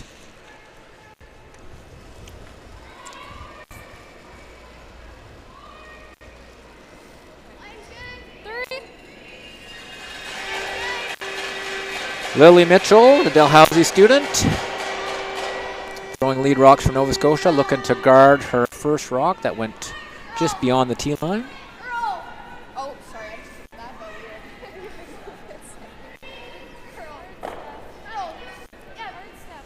Cassidy apologizing to Claire because I think she moved the rock a little bit. I don't think it moved very much, but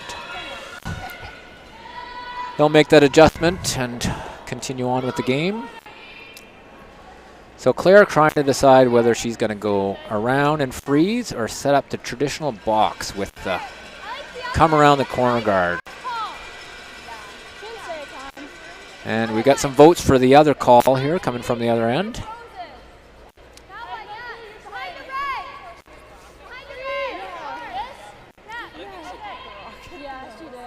So it looks like the team went out on that discussion, Sean. What are your thoughts?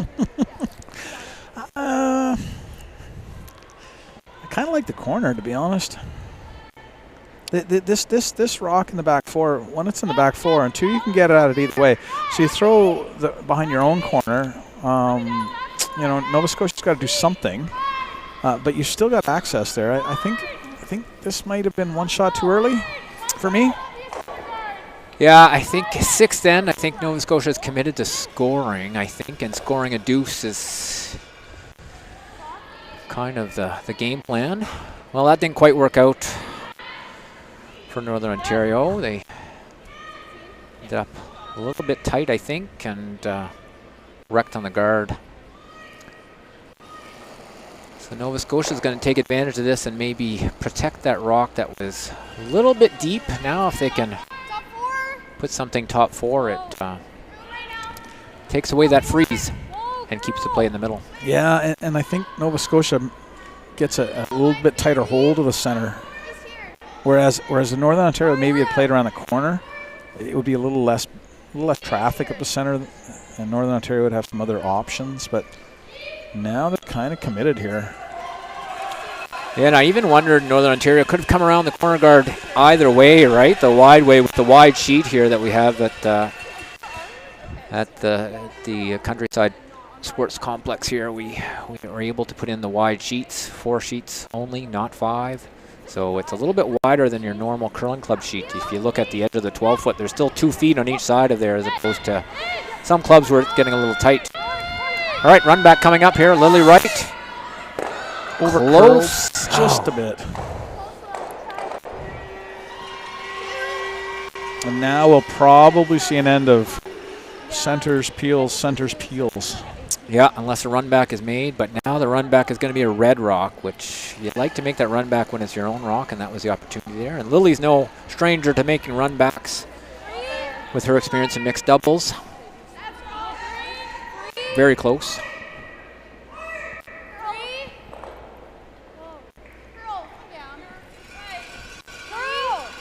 This is Anna McNutt throwing her guard for Nova Scotia. Another great curling family in Nova Scotia, the McNutts. Seen that name around in these circles on various Nova Scotia teams.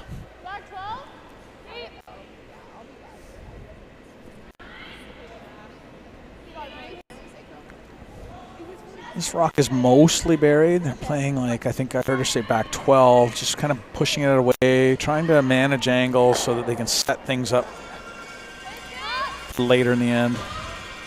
Yeah, it's a good opportunity for them to kind of get something in there and move some of these rocks in the house. Calling hack, starting to curl.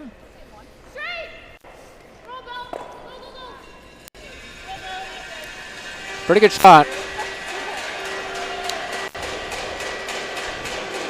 I think ideally you'd bring that right behind the corner guard with that shot. Sweep it a little bit more. Yeah, Nova Scotia looking now just to hit and flop back under the center. A little tricky. That hole looks big, but it's not big at all, especially with the amount of curl. Call that, and it's that reverse port where if you come the other way, it's a bigger hole, but if you're coming this way, and this is the only way you can come for this shot, even you have to miss both guards by just a little bit, and it's the 2 red ones that are problems. Harder with the lefty, or? Yeah, the tangent is probably a little bit more challenging, but look at this. Oh. Great shot by Steffi Atherton to get through the hole and to move that rock. Didn't quite get the yellow one out. Yeah, there wasn't a lot of room there. I don't know if she does much better than that. I don't know if you can get through that hole with less weight. No. No, I don't think she gets through with less weight. We'll get the replay at the end of the end to see, but that was close on both guards.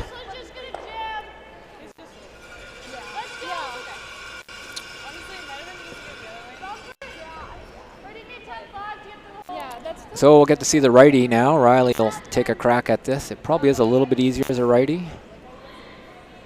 I don't think easy is a good description of this shot, though. So Northern Ontario not in trouble with respect to the clock, but the time's tighter, let's say, than Nova Scotia. Again, both teams are given 32 minutes, so at the break at the 4th end, you want to be in and around 16 or a little bit more. Northern Ontario right now sitting at 10 minutes to finish the 6th, the 7th, and the 8th. So not in trouble, but bears watching. Just on time, I would say. Yeah. So they've decided to come around the center guard here. It's going to have to curl a little bit.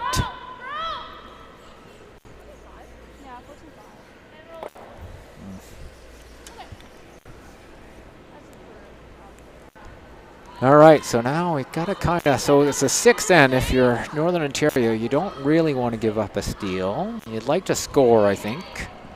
You still have one path to the button. Steffi Atherton might get to the button first, though, with this shot. She's got to be careful, though, and that port that we've been playing the last couple of shots, if she gets it too deep, then there's a double there, right? The one that's poking out, if she gets it too deep, Northern Ontario can come off of that one and top 8 and pop that thing off the button. This is really going now. 15-9. Well, there goes the port. Right. Now, is there a short run there? Yeah, I believe so. You'd probably play the out-turn draw first, but that run there was I think they have to come across the face with the in-turn, don't they? Can she see enough of it? Well, I think so, right? I think they come across the face with the yeah, in-turn. and this is, to our earlier conversation, this is where the port is actually more welcoming the way it's staggered than that reverse port that we had set up earlier. So this requires a little bit less precision. Still a precise shot. Could be big reward here. If she hits this just right, she could be sitting 2 after this, and still hanging. They want it to curl. McCarville on the sweep. Plan B-ish.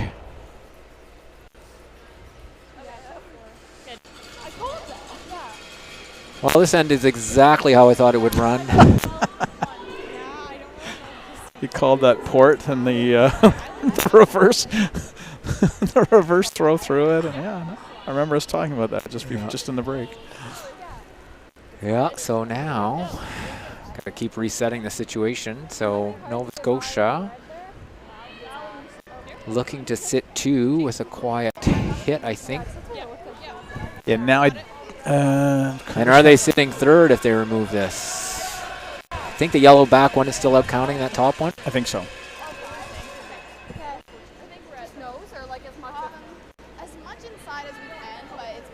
Nova Scotia would have loved to have blanked this end. I don't think that's happening, so let's take that off the board right here. Yeah, I think the 5, maybe 6 rocks in play. 6 rocks, maybe 6, 5 for sure. And Northern Ontario looking to score, preferably more than 1. Yeah. So Nova Scotia would be happy with a force or a steal. Northern Ontario really like to steal a second point here and really take it to the last 2 ends with a 1-point lead. 12.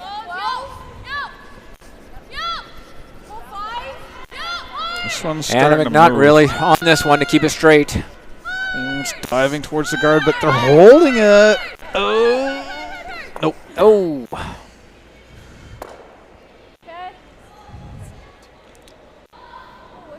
Well brushed. I think it was just a little tight from the start.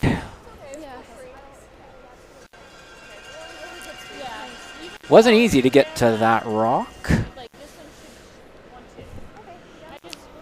Oh, that's a lonely yellow rock in there now.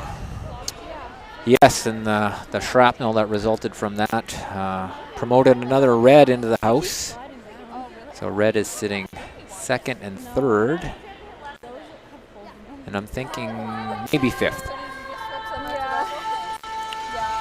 But good opportunity here for Northern Ontario if they can make this and roll in behind cover.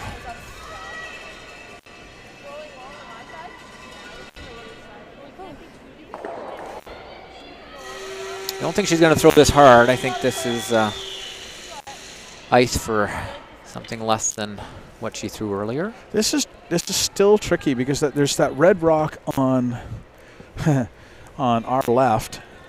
Like, she makes this hit and roll. There's that red rock on the left that. Yeah, the ideal spot is probably behind the far yellow one if she's going to roll. Yeah, because there's that angle raise on the left. Yeah. This is going to have to curl some. She's got the 11 for weight. Lily's pushing it over. Oh, well swept.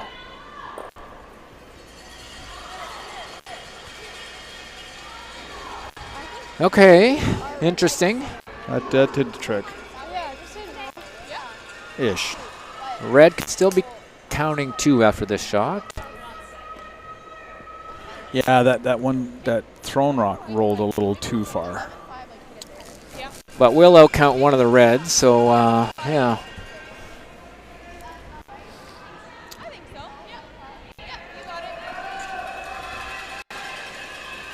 Pretty much all we can guarantee here, Lee, is that somebody's going to score.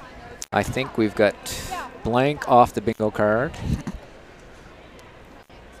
But even the situation with that back yellow one that I thought was out counting, well, that's now been disturbed by the shot rock. So could be multiple for Northern Ontario. It could be multiple for Nova Scotia. Just not going to be a blank. This is the type of insightful commentary that I'm sure everyone's tuning in for. So Cassidy going to throw this and hopefully make that same roll. That will leave the draw for Claire. This one's running a little straight. It's.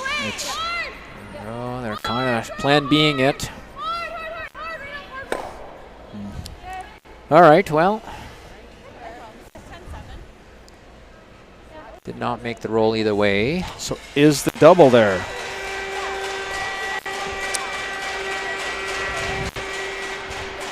It's definitely there. Do you take it on is the question. Yeah. I guess if I'm thinking from a statistical probability point of view, I think you want to score in 6, right? You want to score in, well, you absolutely want to score. Is 1 enough? I guess is the question. Is 1 enough? Yeah, 1 is enough because then you force and take 2. Yeah. It's probably around that 50-50 range though. Yeah, I think you're right. And so I think if I'm thinking about this, don't get greedy. Yeah. Yeah. Not worth the extra point to risk the steal. Now if it was for 3, that would be a different situation. Yeah, it would be.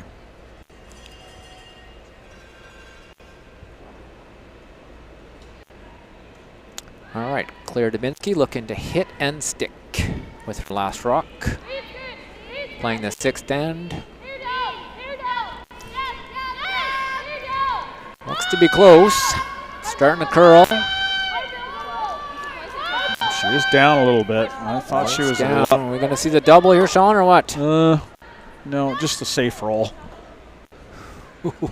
Oh, but no. It's not as close as I thought it was. Is the safe roll for Northern Ontario. They pick up their 1 and take that after the 6th end, giving us a tie game, 5-5, which will give Nova Scotia the hammer and 7. We'll be back. Don't go away.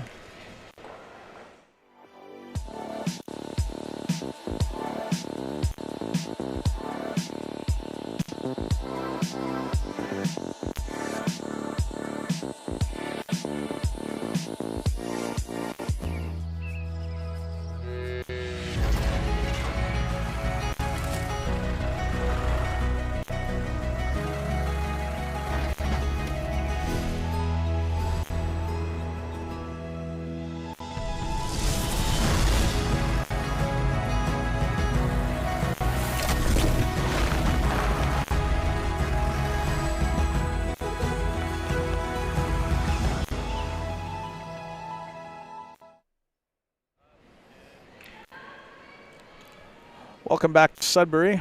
We're at the Jerry McCrory Countryside Sports Complex at the New Holland U-20 Canadian Curling Championships. We've got a great game going on here. It's a 5-5 tie between Northern Ontario 1 and Nova Scotia 1 on the women's draw. Lee tells me it's draw 10. I wouldn't know. Draw 10 here. Great action between two teams that are making lots of shots. What do you think, Lee? What are we going to see in 2 ends left? Well, it's a close one, and I'm just trying to think what each team would like in this end. So I think if you're Nova Scotia, blank would be really nice. And recognizing that, I think Northern Ontario has decided they're going to put up a center guard. Mm-hmm. So the best situation for Nova Scotia would probably be, in terms of percentage, to blank and have the hammer coming home. That would give them the, I don't know what the numbers are in U-20 events, but probably a 75% chance of winning. I think around there. Think you're close. Northern Ontario, on the flip side, do they want to go hard for a steal? Probably not, I'm guessing. Not go hard. Well, we'll see what they do to this one. If they go double guns, then that's their strategy, to force a 1.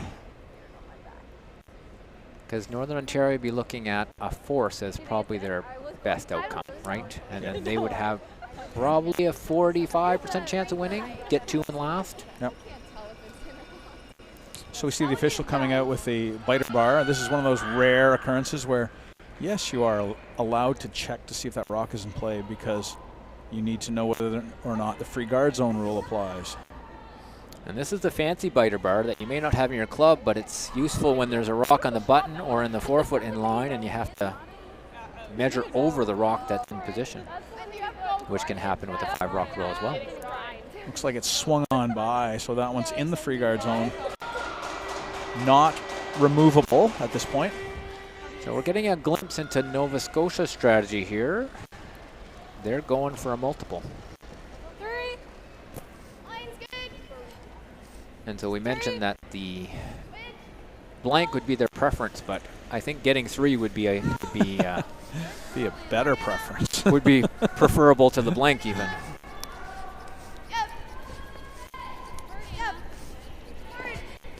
A 2's not bad, but a 2 in the last end, it's like in hockey, it's the worst lead in the game, you know, the 2-goal lead. You miss one peel, and the next thing you know, you're facing 3.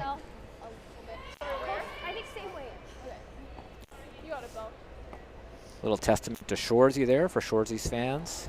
The 2-goal lead being the worst lead in hockey. Many will know that Shoresy is filmed right here in Sudbury. Right here in this facility sometimes. They use this facility, don't they? They use this facility sometimes. They use all the arenas, actually, for some of the away games. But, yeah, if you're a fan of Shoresy, and I know that some of the parents have been to some of the establishments that are featured in Shoresy, some of the restaurants and other landmarks in Sudbury. So, yeah, just part of the lore that is Sudbury. And this week, also the snow. The snow is also part of the lore. All right, back to game action here. Lily Mitchell throwing her second rock, and this is the more traditional setup, I think, for getting the deuce is the box. Right. So we've got yellows on the center, and we've got reds coming around the corner. Are you surprised in Northern Ontario coming around that rock? Top 4. No, I think that's how they're going to play this end, right? Were you thinking they go double guns? Only because that guard is so tight. Yeah. I mean, they had to measure to make sure that was even a guard. Yeah. I would have been thinking maybe, because that run now is really, I mean, it's pretty close. It's 2.5 feet. Yeah. Well, we'll see what they play here because this is kind of the decision point. So because it's behind the tee, they're going to play the freeze. Seen some teams play the corner tick, roll to the middle. Some teams come around. Some people put up another guard. The nuances of the 5-rock rule in this situation where you can't really remove a rock as a team throwing the 5th rock. Right to it. Back 4. This one's hanging there a little bit too. If the weight comes off soonish, it might carve over on its own. Yeah, it's trying. Brushes are just sort of sitting back. It's trying. That rock needed to put a little more effort into trying to get over there. Yeah, I mean, it's 1st and 2nd, so it looks good for the moment for Northern Ontario, but looks like a lot of the play is going to come to the corner guard. Yeah, those 2 rocks behind the tee line I don't think are helping. That's scary. I wanted to jump. That's scary. You could just do that. Well, this is where the time might come into play a little bit for Northern Ontario. I feel they have to rush a little bit. I think they've already used interaction as well, so coach is limited to sort of the discussions that can occur between shots while the other team is throwing.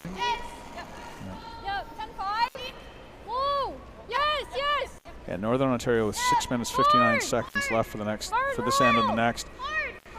Nova Scotia with 11 minutes 17 seconds. Nova Scotia has no issues with time.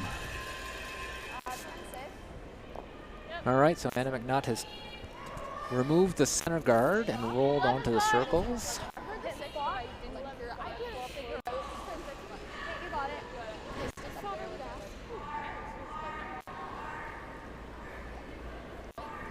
Lily Wright now throwing for Northern Ontario.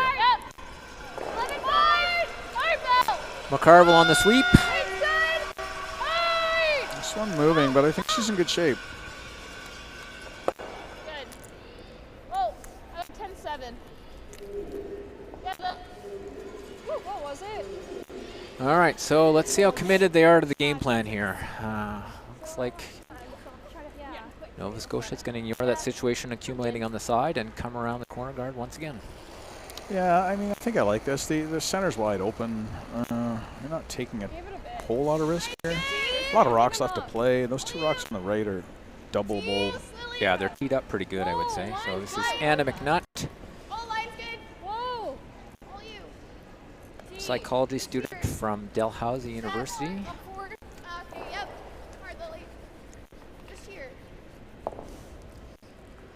Number of the Halifax universities represented on this team, with Dalhousie, St. Mary's, and Mount St. Vincent's University students. Can you move that at all? Bump these out or no? I have almost half. Oh, okay, yeah, then half. Good shot there. Yeah, as I'm looking at it, yeah, okay, I have to lean over, but she said she can see about half of it, so throwing looks like hack. It's a pretty good draw, though. It's mostly buried, and it is shot. So, and it's got that angle where you could be jamming into things. The only thing you can't do is blow this by. Yeah, you really don't want to blow on by or skip off the edge, or that was pretty much the intention. Yep, does the job of getting rid of that one. They don't really need to stick around with their shooters at the moment. But now Steffi will have a chance to come around that corner guard as well. The yellow that's currently shot is accessible to Nova Scotia if they need to hit it at the end. They're going to try to keep hiding in behind here. Back 4. Back 8. Back 8. We're big. Back 12. Back 12. Yeah, they're calling heavy for the moment. Mitchell trying to carve it over. Lily, hard. Yep. Yep. Okay, well, they made something of it. Just a bit heavy there, so. Those rocks really aren't doubleable, though, if that's even a word, but doubleable because if they hit that one that they just threw, it's jamming on that yellow one all day. Yeah, it's coming back onto the yellow. I think we got to be careful here. Not going to stop them from trying it, though, Sean. So Riley going to play a similar shot to what she just played. And she just gets around this. As long as she gets around this guard, she should be pretty good with this weight. Yeah, McCarville on the sweep. Now they're stopping. Now they're asking Lily to curl over. It's a pretty good looking shot. There's that little jam we talked about. A little unfortunate. Now suddenly those yellow ones on the side are 2-3, right? Yeah, it's close.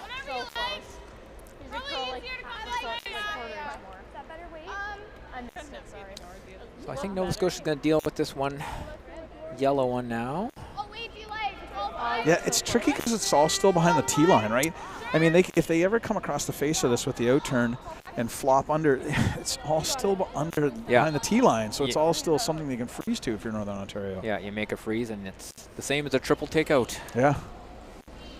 So Steffi Atherton going to try to remove this yellow rock, and so she straightened that one out a little bit on her release, but it looks like it's going. Probably do want it to come across the face. It's coming across the face. Okay, so I think red is shot. Red is shot. Yellow is second for sure, I think. I think so, and then it's a toss-up between third. Like I said, Nova Scotia would really like to get a 3 here. We still have those 2 up there. Yeah. 11-5? I think so. Let's try to choke my fellow commentator in the booth here. It's all right. He's still connected and still breathing. I recovered. Got it. All right, Claire Dubinsky has a chance now to remove at least one of the reds.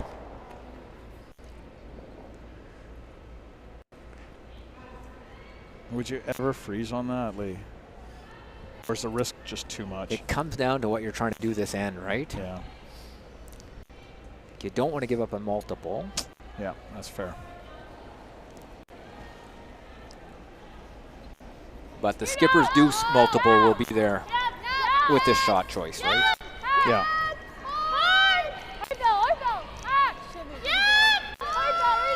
Looks like they're holding it.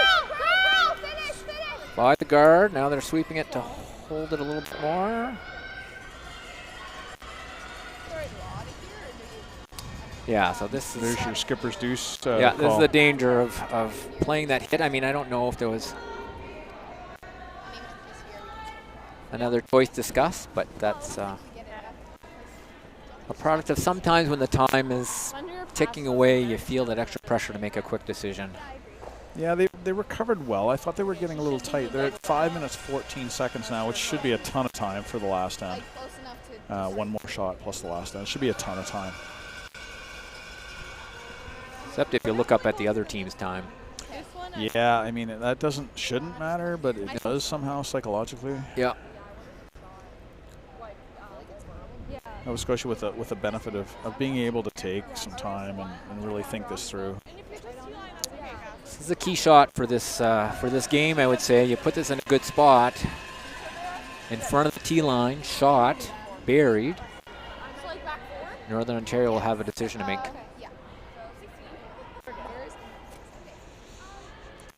Even if it's not shot and it's buried, it's still pretty good. Yeah. Yeah. So 16 is between two, like, yeah. All right.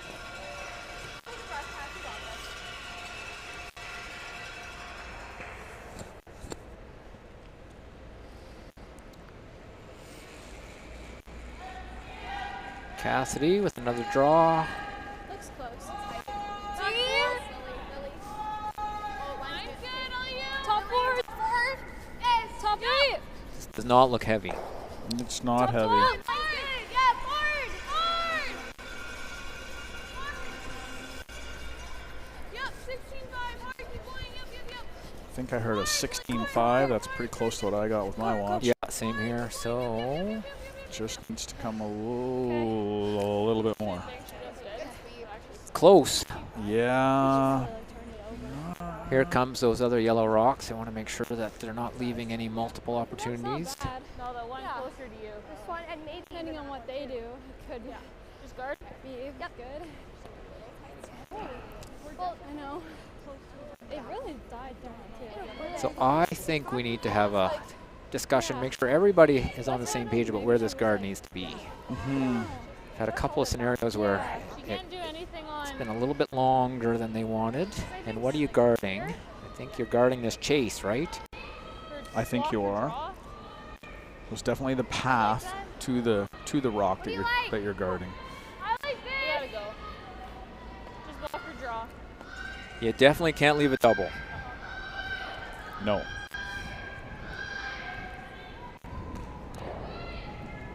I'd say the force is on if you can get a guard in the right spot here. I first saw the flop, but whatever you like.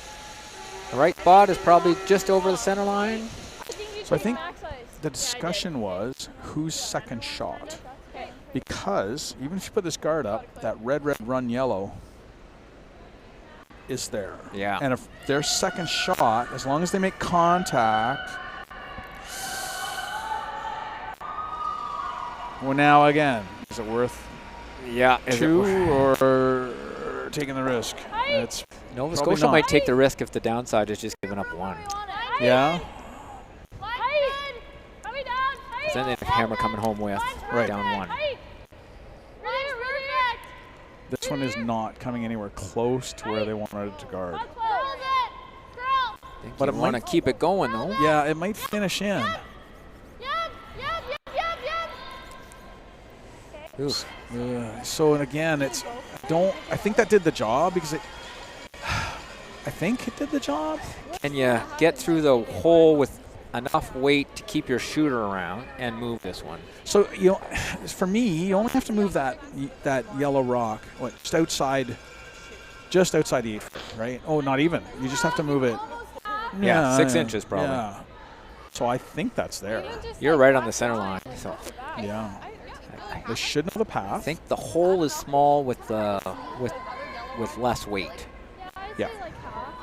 I think with what they're going to throw, what they have to throw, they're going to be okay with that hole. Yeah. I don't think that guard really closed it off the way Northern Ontario had wanted them to. And it kind of is in the way for the draw, which is the other shot. So sometimes it makes it easy when both shots are tough. Yeah. 1's for 2. Yeah, they almost took the decision away from Nova Scotia, right? Yeah. And actually encouraged them to play the more beneficial, if more risk. Yeah, this looks pretty juicy, and it might be for 3. Well, that's the question. We've been looking at those rocks all in, wondering if that's going to figure into the final outcome, and it might. Shot.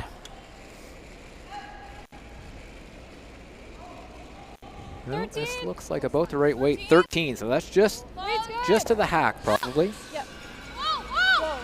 Still hasn't made the move yet. She did pop it a touch on release, but she's very close. That's the right weight. Whoa! Uh-oh. Okay, 1. Yeah, I think she popped that just a touch on a release. Ah, I love the weight. Great weight. Yeah, it was. Probably could have been on that a little bit earlier at that weight to make it curl. Yeah. We were kind of seeing it hang onto that center line. Yeah. All right, as we head into the last end, it is 6-5, Northern Ontario.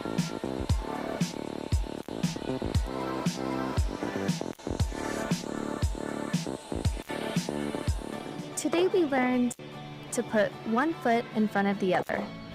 That with a little hard work, great things will happen. Seconds, here we You can go for gold, but what matters most is having fun. We learn from some of the best, improving our skills, building confidence, and making friends that feel like family. We are proud to be the future of curling.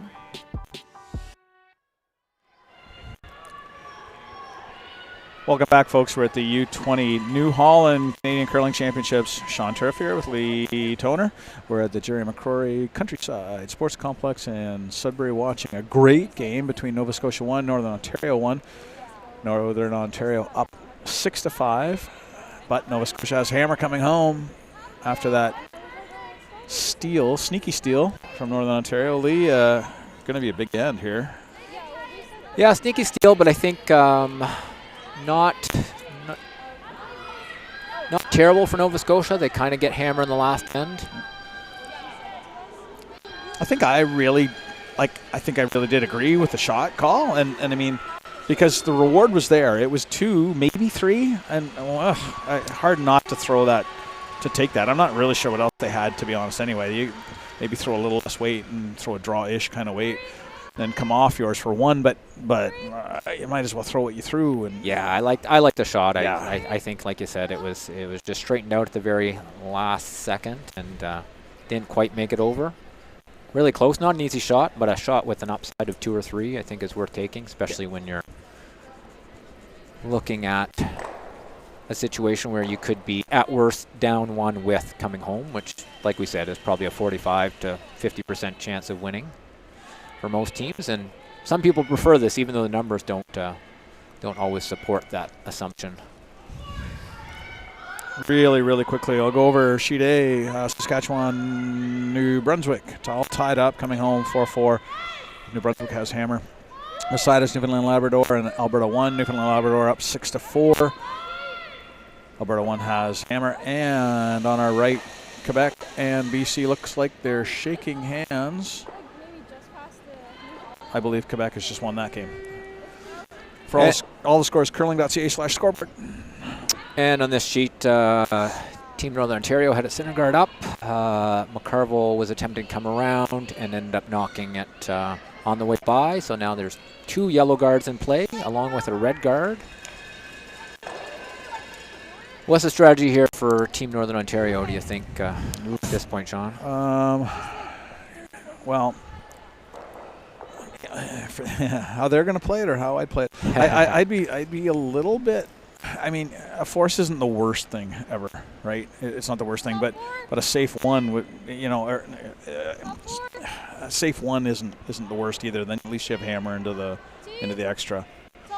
I think you just really want to be conservative, control the front, and make sure you've got you minimize the red rocks in play. Yeah, I mean, teams are getting to the point where they're playing this almost as if it's tied sometimes because it's so hard to defend against deuce. Yeah. Especially a no-risk deuce. You know, you whether you give up a steal of 7 or you get 2, you're playing for your deuce the whole end. So some teams would have put up, I think, a second center guard and sort of come around at this point.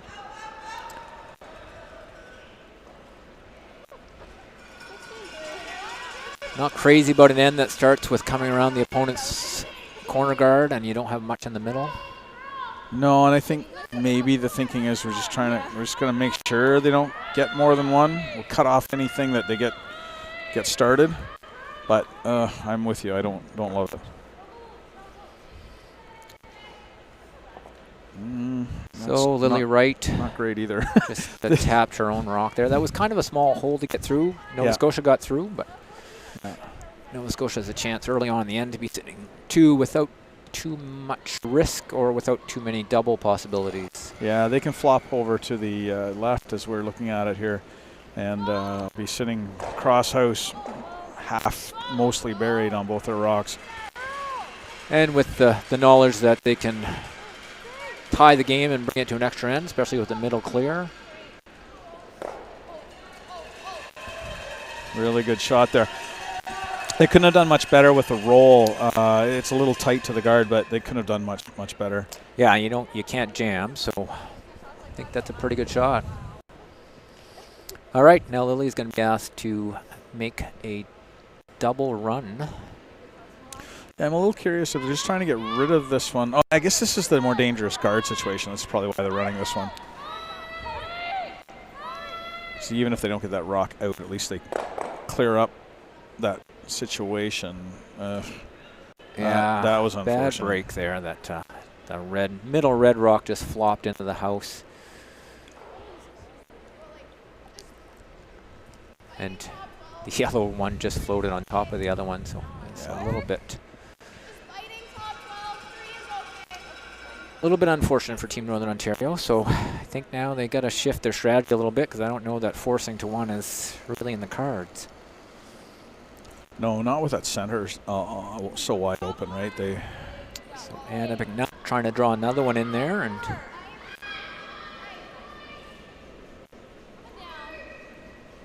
maybe protect against a little bit of a freeze tap, which would result in Northern Ontario having outcounted some of the other rocks. Probably going to leave a double here. And that's okay because really, with 4 rocks in play, in Northern Ontario, not taking on the double, a little bit urgent now to get some rocks to play, and maybe because the double the other way isn't really there.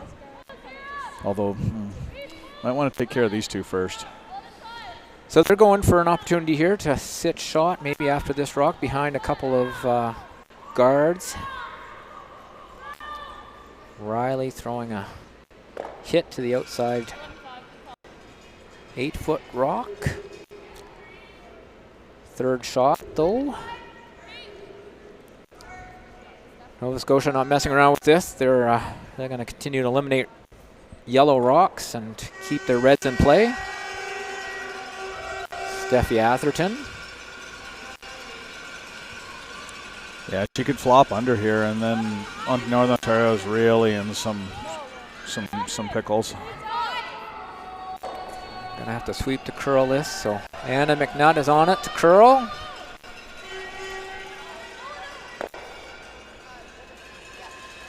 Didn't roll in, rolled out so that the roll is not easy from that rock anymore.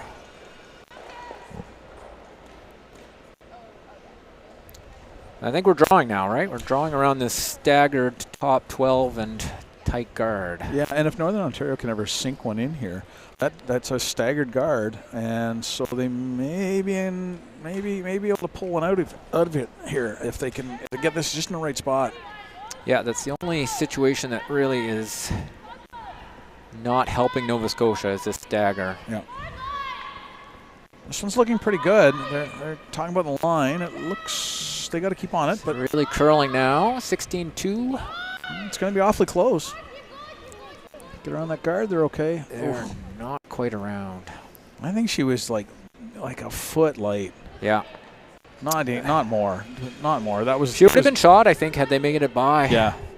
And in a good spot in the stagger. She wouldn't have over curled. It would have been okay. So Kathy trying to figure out how she's going to limit the Northern Ontario opportunities to hide one somewhere.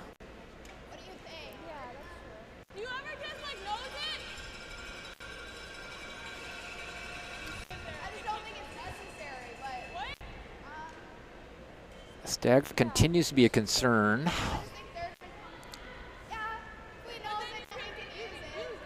I think what they're saying is if they nose this one, they'll always have it to run it in. And they don't have to stick it, they just have to run it and remove it. So probably a good thought. They briefly talked about taking on a double on the yellows. But Did you ever just straight peel that yellow guard? so Steffi got this out a little bit just at the very end of her release.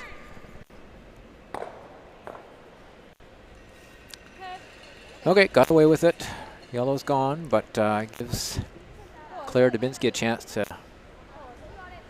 try the same shot that Riley tried to play. The stagger's a little sharper, a little higher now. It's not quite as wide, but at the same time, it's still there, and it's still buried. You can still bury him behind it. Yeah, and there's not a ton of great angles to get at it from the side rocks either. No, They're pretty flat. Yeah, and because it sharpened, the angle sharpened up a little bit. There's no run on that red from the center line side. Yeah, they just ticked that rock, as you recall, in the last shot. So Claire's got a little more room now. Probably a little more ice, too, than what Riley had. And it's out there. This has got more weight, though. Into a fresher path, though, so it might be okay. It is definitely a little wider than Riley's. Sweepers are going from through to back 12 now, so not a ton of optimism there. But look at this.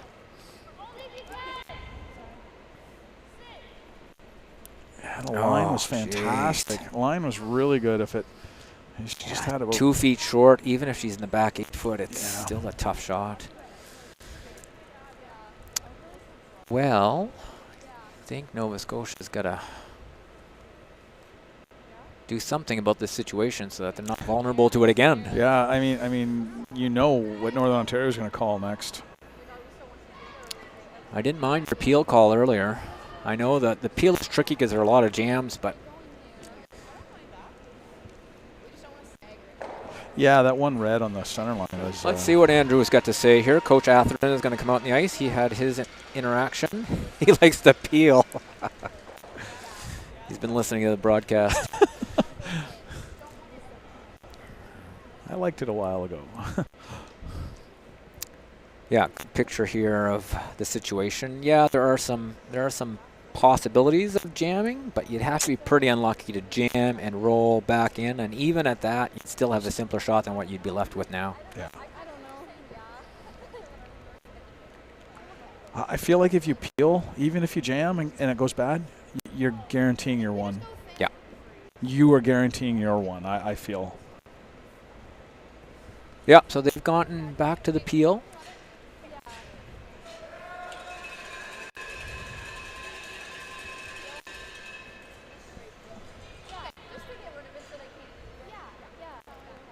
You always hope as a sweeper that your skip hasn't forgotten how to peel at this point in the game.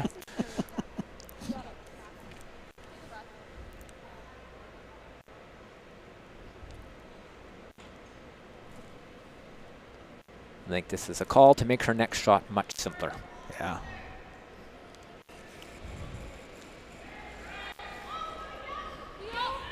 Pretty close. Out of her hand. It's curling. Yeah. I think if they stay on it, she should be fine. Yeah. think she'll want to get her shooter out of the way. No harm, no foul. Perfect. Taking that one off. Yeah. No, suddenly it's massively simpler for Yeah. Nova Scotia. Yeah, she has a straight run. She doesn't even have to stick it. And if it's perfect, she'll have the option to draw. Yeah.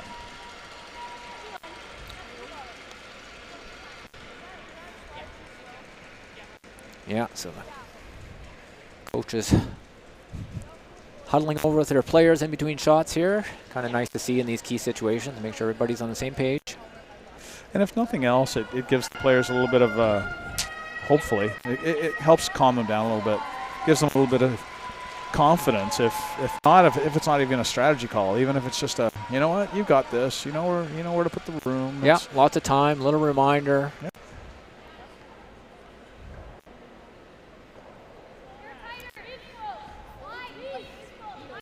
This one's starting to move already, but the weight looks pretty good. Definitely a different line.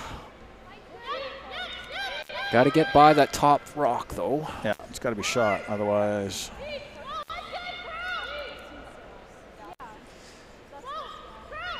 It's looking pretty good. Yeah. Really good adjustment. Nice shot. Very good. Well, I think that's as good as they could hope for given the way the end was shaping up. And I think here's where the guard would have made a lot of sense too. So peeling that guard simplified this shot, but it was always going to be a tough shot if Claire made a nice one with her last one. Yep. Interesting thing is it's pretty much along the same line that she just threw. A few deep breaths by Cassidy here. Lots of time on the clock. She's got 2 minutes 45 seconds to throw one shot. Lots and lots of time. Yeah, and everybody just saw this one, so it's a matter of making contact with that yellow.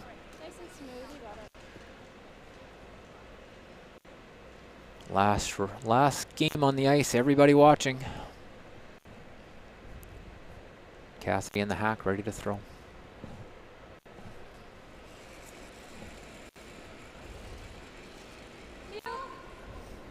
She's close, starting to move a little bit, but looks like she's very close. Off and on. Curl, straight curl. And she has made it. Great shot. Cassidy Blades with the short run for 4 and the win over Team Northern Ontario, who played a great game themselves and made it real tough on this Nova Scotia team. Well, thanks, Lee. That was a pleasure. It was a good game, folks, at home for you to watch. I hope everyone enjoyed it. That takes the Nova Scotia team to 4-0 and unfortunately drops Northern Ontario to 0-4. Again, I don't think you would have known that based on the way we saw them play. Yeah, their record certainly doesn't reflect the skill level that's on this team, and I hope that they can see enough from this game to take away some good lessons for the next game. I think they really grinded this one and made some great shots at key times. So once again, Sean Turriff and Lee Toner, we're signing off. Thanks, folks, for tuning in again tonight. Not sure who you're going to see off the top of my head, but I'm sure it'll be a great game. And we'll see you soon. Bye for now.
It's a beautiful blend of strategy, skill, and creativity.